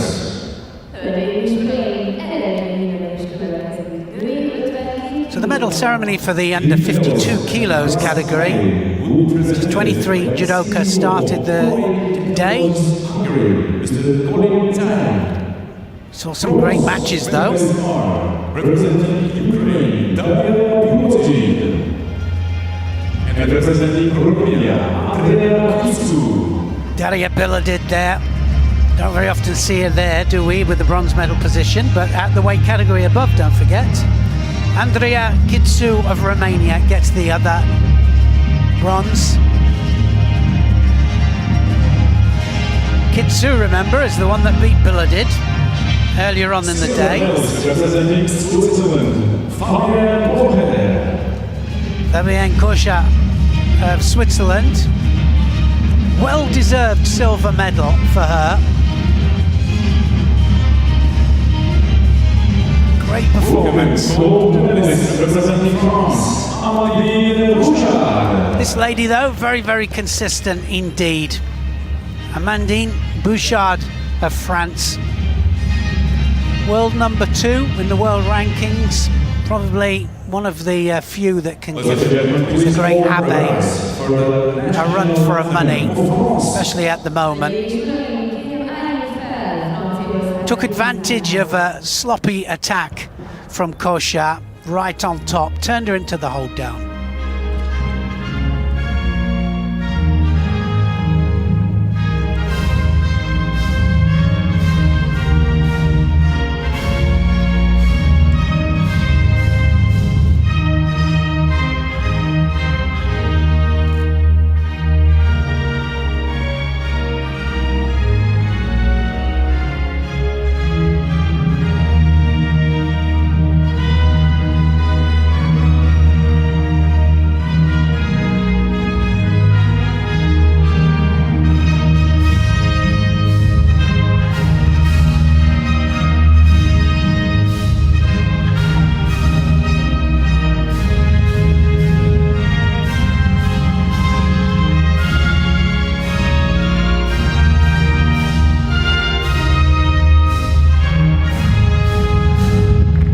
Thank you very much. Now, family picture between AP and judo. Köszönjük szépen, csoportkép következik. And your applause, please. Women under 52 kilo.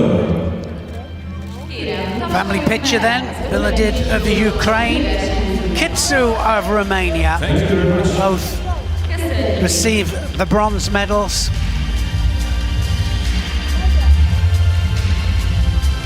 Fabienne Kosha of Switzerland, the silver, and well-deserved gold medal. First one for France at this tournament. Amandine Bouchard gets the gold. Next contest, bronze medal contest for women under 57 kg. Bronzmérkőzés következik, női 57 kg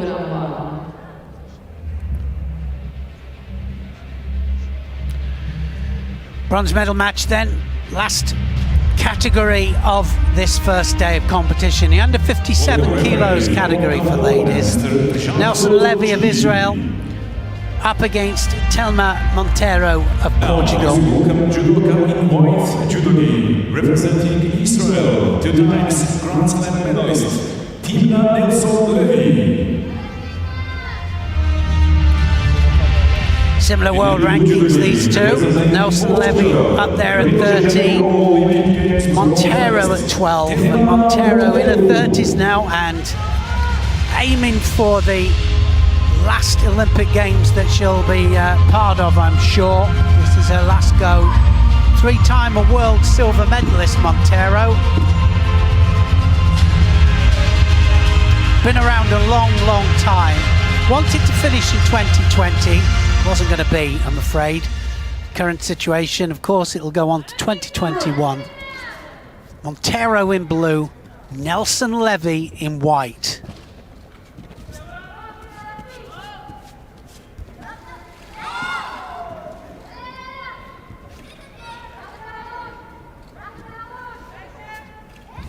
Lost on the ground a little bit earlier, Monteiro.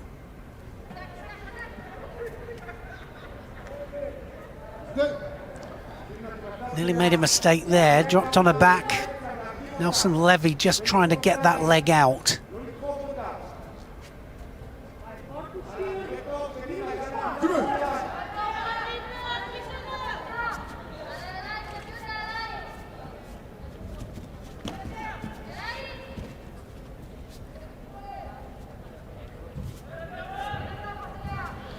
One of the best leg grabbers, Monteiro, in her earlier days, and then of course they stopped the leg techniques by stopping touching the legs as a direct attack, and she just adapted. She developed this fantastically proficient drop Seoinage, as all the top fighters do. They just adapt the odd new rule that will be put in there.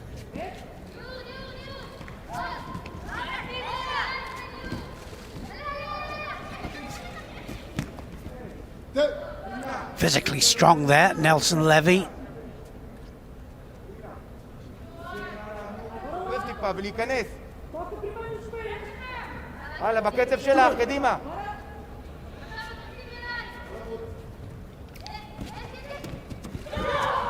Nice combination there from Monteiro.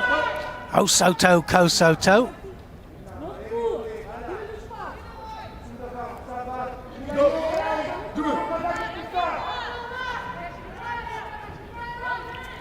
Going to say that Nelson Levy's got to do something here.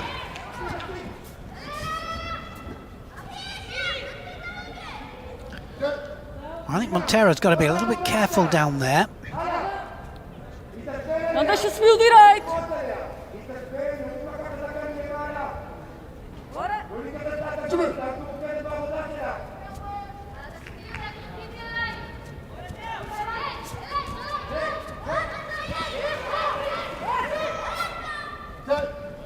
Again dropping down underneath her opponent there, Monteiro.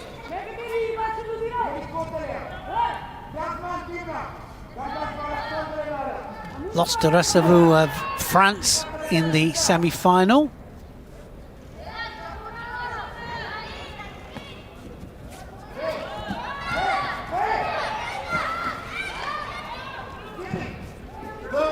Nelson Levy had to come through against Ilieva of Bulgaria to get to this bronze medal position.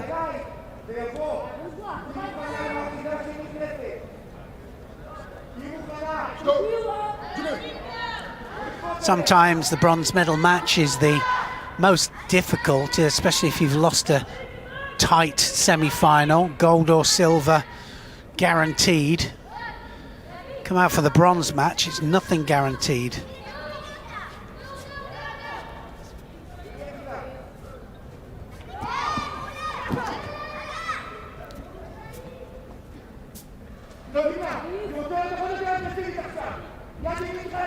One Shido each on the board. Just indicated by that little yellow dot.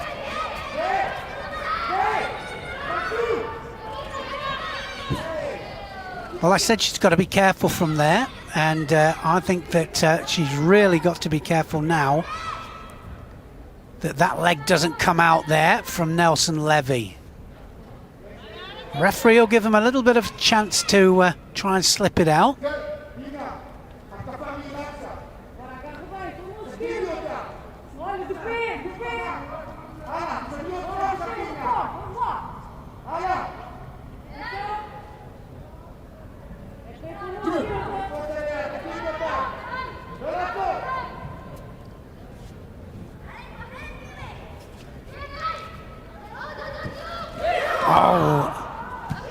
This time just rotates directly onto the arm there, the arm that was coming forwards.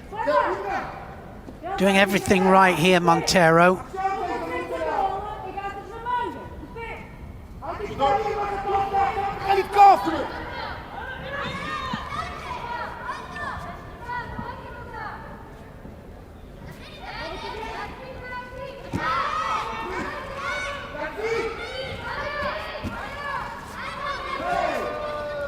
Nearly touched the legs there, Montero.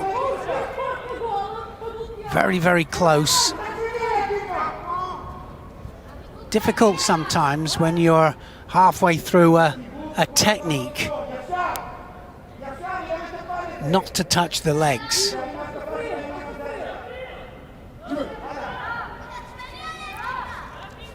So Nelson Levy got 2 Shidos up there, one more and it's all over.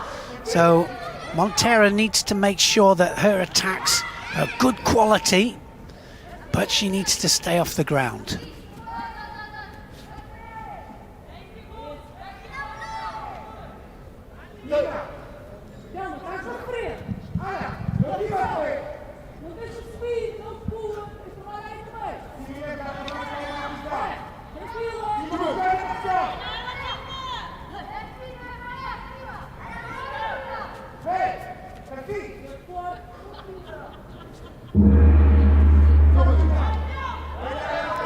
Golden score.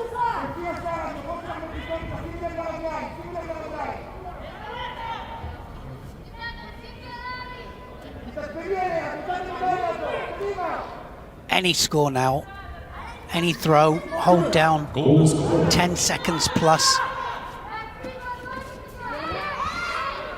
or a strangle or arm lock for a submission, and that will do it.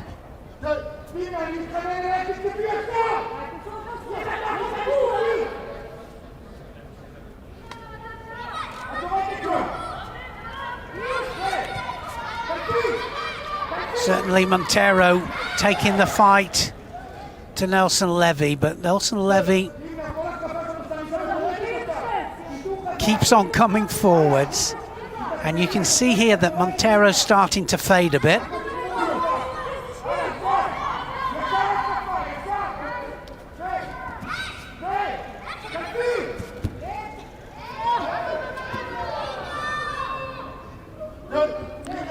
Might just get a Shido for just dropping on her back there. No real attack.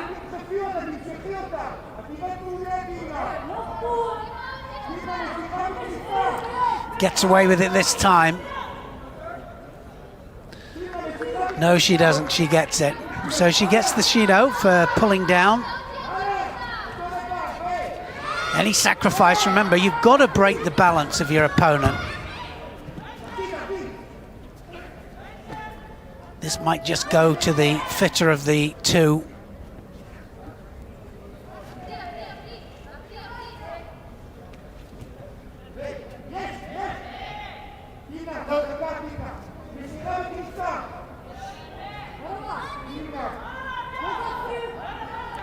Bird's eye view there.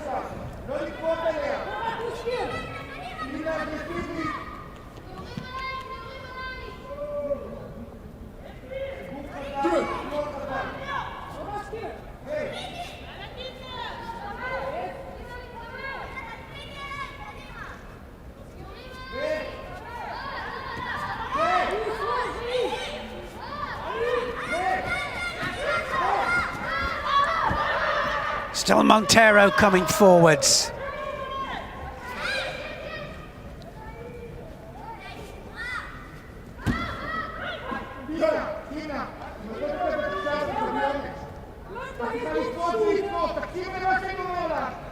Well, this is where you get to the stage where you just wish it was all over. So depends now who can dig in. 2 Shidos apiece. Postura! Mete a esquerda forte, baixa-lhe a manga! Bora!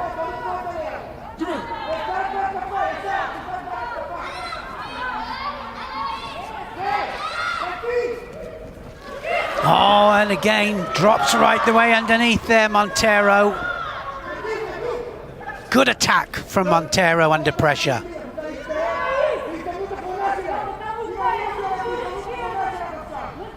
So now Nelson Levy has to do something. Can't just wait for the counter all the time.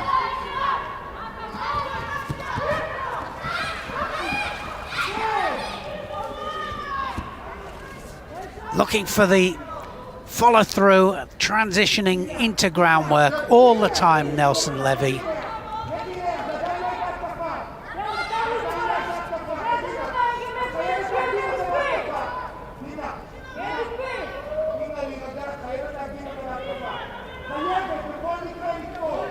Nearly 2 minutes into golden score. That means they've been on there for 4 minutes of normal time, 2 minutes already gone of golden score. And that's actual fighting time as well. Every time that they have to tie their belts up, the clock stops.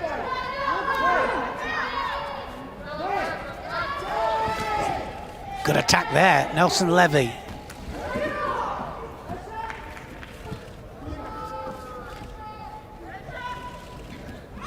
Montero having all sorts of problems on the ground.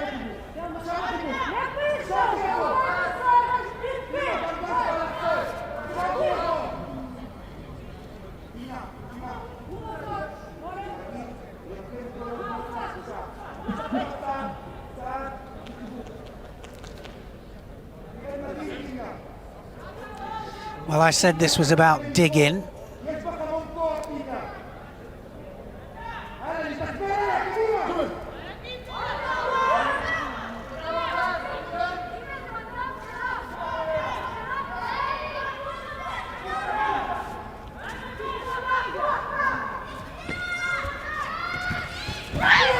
Oh, that's it. It's gone.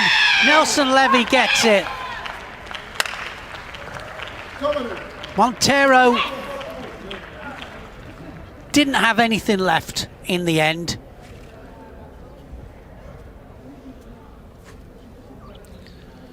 Montero committed, and it was Nelson Levy that had good control of the upper part of the body, and in the end Montero straight onto her back.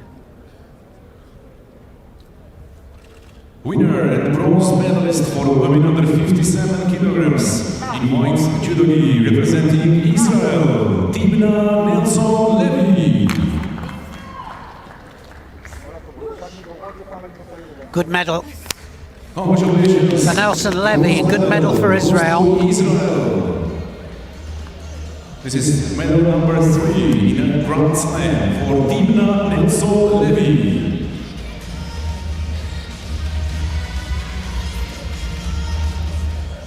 Look how she comes forwards. Always coming forwards, and this time, great tewaza, really good control with the hands. Just rotates Montero onto her back. So this bronze medal contest on the screen. Bronzmérkőzés legszebb pillanatait a hírekről nézhetjük vissza. And that is being pumped.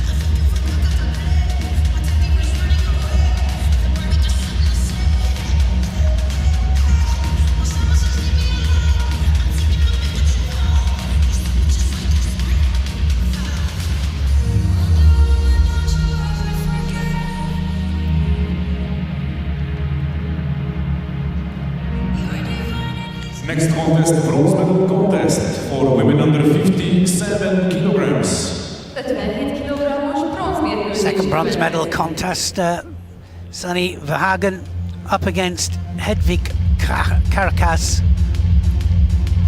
Caracas, of course, very experienced on home ground.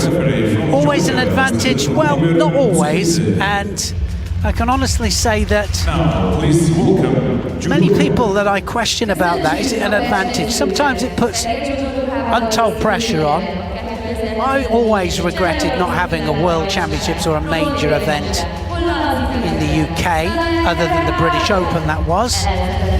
But, this is the equivalent. Caracas having a good day, I have to say. She's been on great form. Lost to Klimket of Canada to get through to the semi-final. To get through to the final, sorry.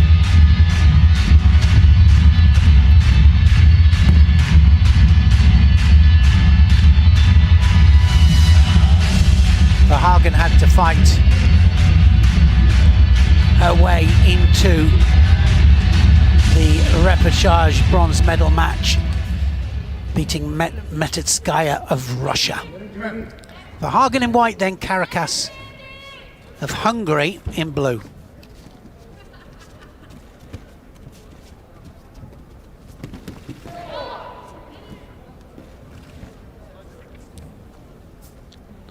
Looking for the Jujigatami here. Nice Jujigatami roll there from Caracas. Beautifully taken. Now she needs to just settle onto the arm, apply the pressure. She'll be looking for the top of the lever as well. Now goes to the top of the lever. That's going to come out, I think. It's coming out and gets the ippon. That was a beautifully taken Jujigatami there. Textbook stuff.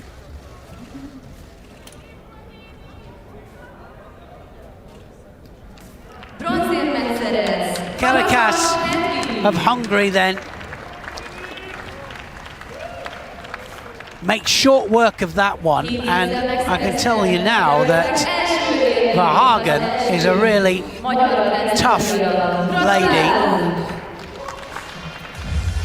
Said she'd been on good form. I thought she was on excellent form, actually.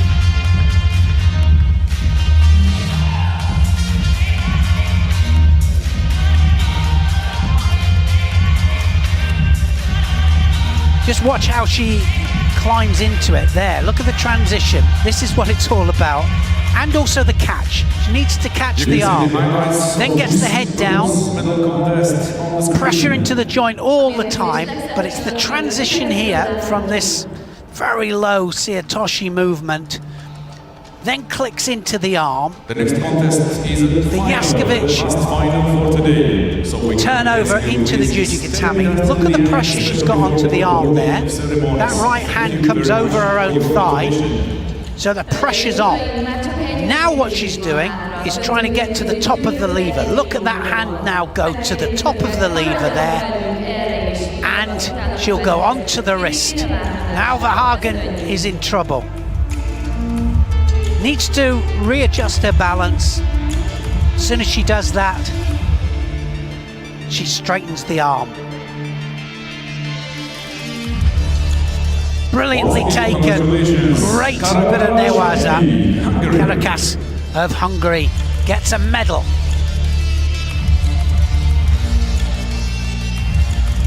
Change of direction on the ground, just as important as a change of direction standing up.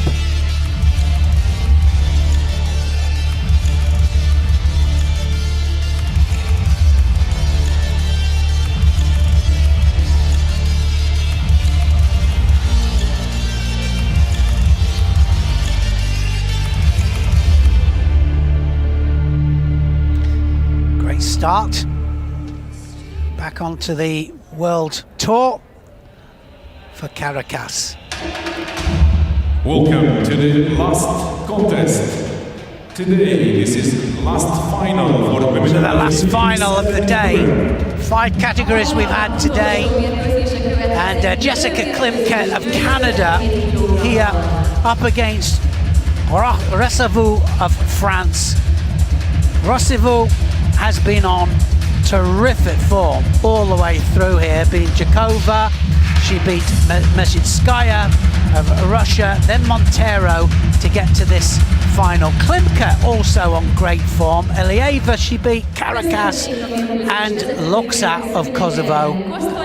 And Klimket, Now, watch out for her very low drop Aggie because it is pretty dynamic. Canada, 2020 Düsseldorf Grand Slam winner, Jessica. World rank number 2. Fellow countryman is in the number 1 position, also world champion. So I don't envy the Canadian team manager's job of having to select between the two.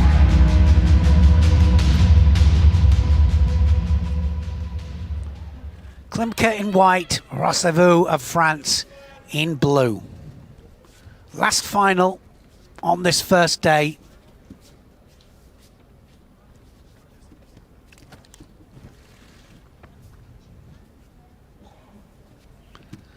Rossevaux, her transition into Newaza onto the ground has been superb.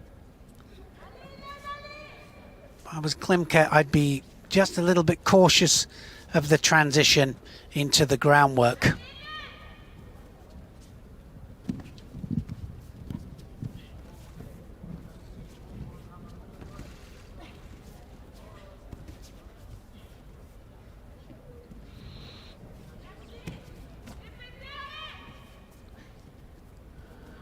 Rossevaux dominating the sleeve. That Aggie from Klimke can come from any angle. She literally just puts it in from anywhere.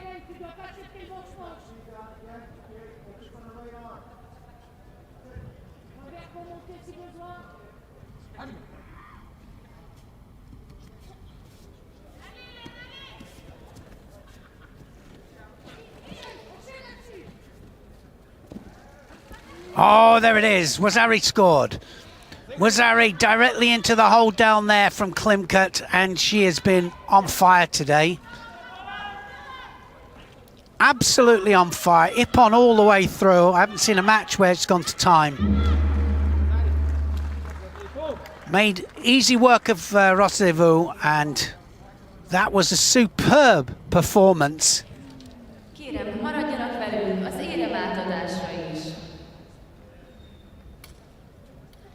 We can ask you, please. I know somebody who will be Thank you very much shouting support at the television screen at this very moment. A fellow countryman then wins a gold medal for Canada. Representing Canada, Jessica Klimket. Jessica Klimket, absolutely on fire. Ippon all the way through.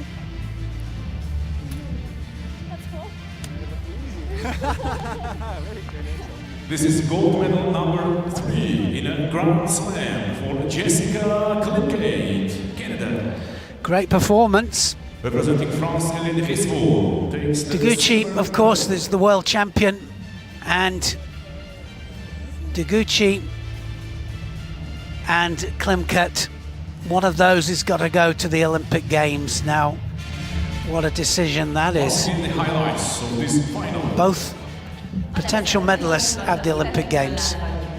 But like I said before, Japan have got that in several of the weight categories, and it happens in quite a few countries where they've got the same problem. What a problem to have. Kazure Kesagatami to get the second Wazari, just needed to hold her for a further 10 seconds because she had a Wazari on the board to win the match.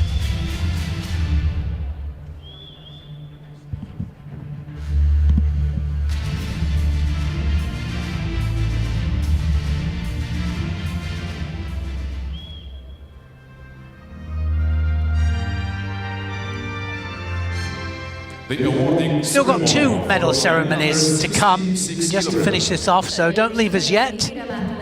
We've seen some great judo on day 1. Plenty more still to come. The under 66 kilos then medal ceremony. Dr. Bronze medalist are representing Brazil, William Lima. Bronze medals then go to Will Lima of Brazil.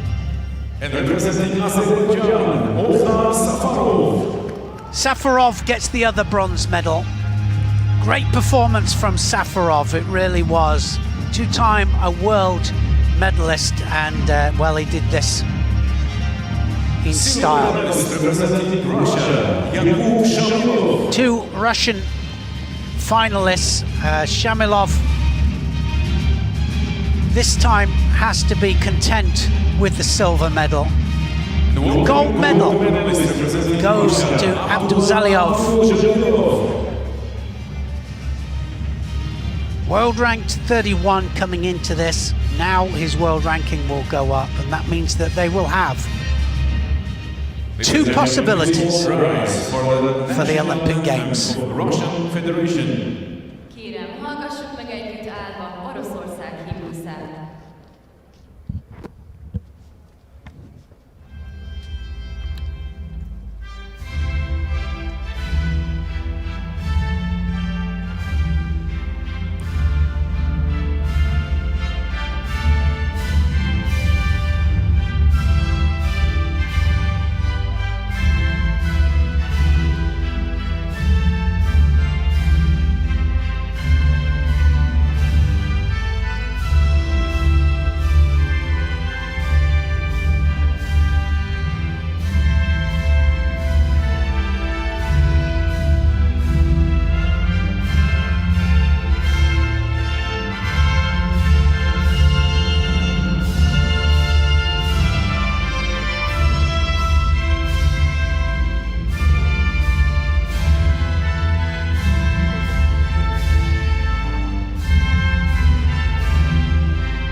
Thank you very much.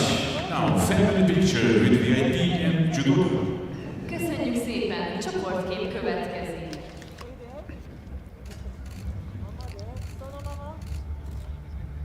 Always a tough category, under 66 kilos, 40 judoka, one of the biggest categories in the tournament. And, well, medals, of course, Safarov of Azerbaijan, Lima of Brazil. Shamilov gets the silver on this occasion. Abdulzaliov of Russia gets the gold medal. Russia lead in this men's competition.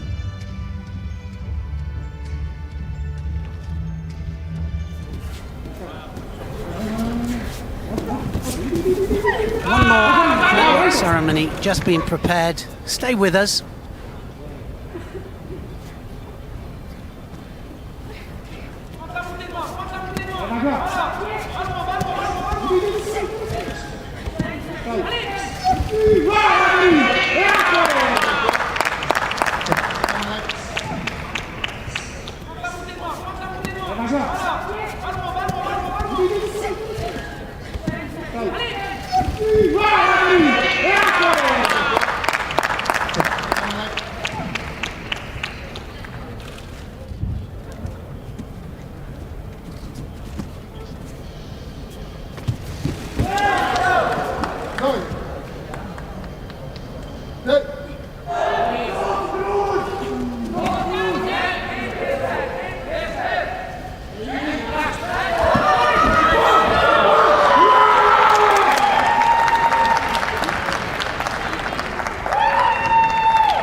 Final medal ceremony in the ladies under 57 kilos category. Női 57 kilogramban. The medals and the prize money will be Laszlo Toth, president of the Hungarian Judo Association, just about to present the medals in this last category of day one. Bronze medalists are representing Hungary, Hedvig Karagas gets a big cheer from her crowd. Well, she's on home ground, of course.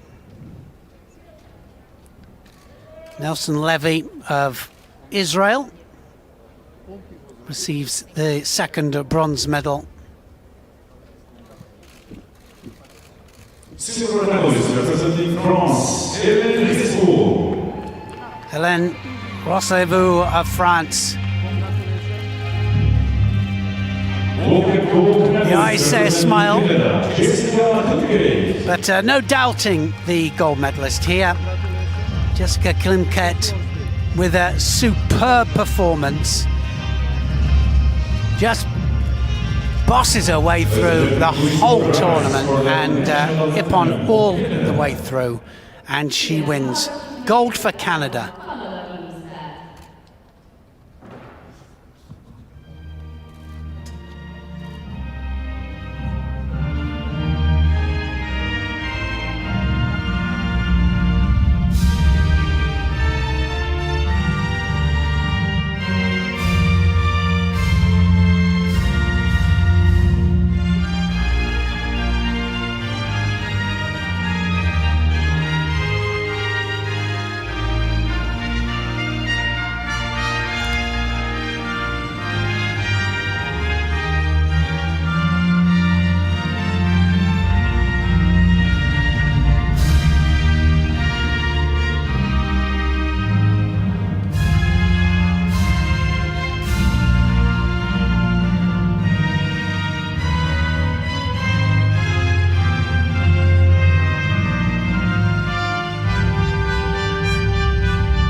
Thank you very much.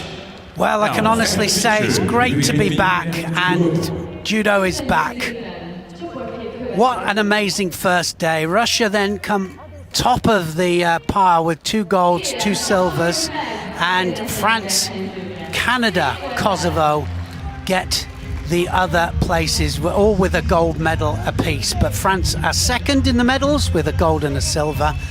Jessica Klimket absolutely bossed it all the way through this category, and we've got 4 weight categories to come tomorrow. 4 categories then, 2 in the men's, 2 in the ladies, 73s, under 81s for the men, under 67s and under 70s for the ladies, and we're looking forward to some more great judo. From me, Neil Adams, it's goodbye for now, and I'll see you at the same time tomorrow.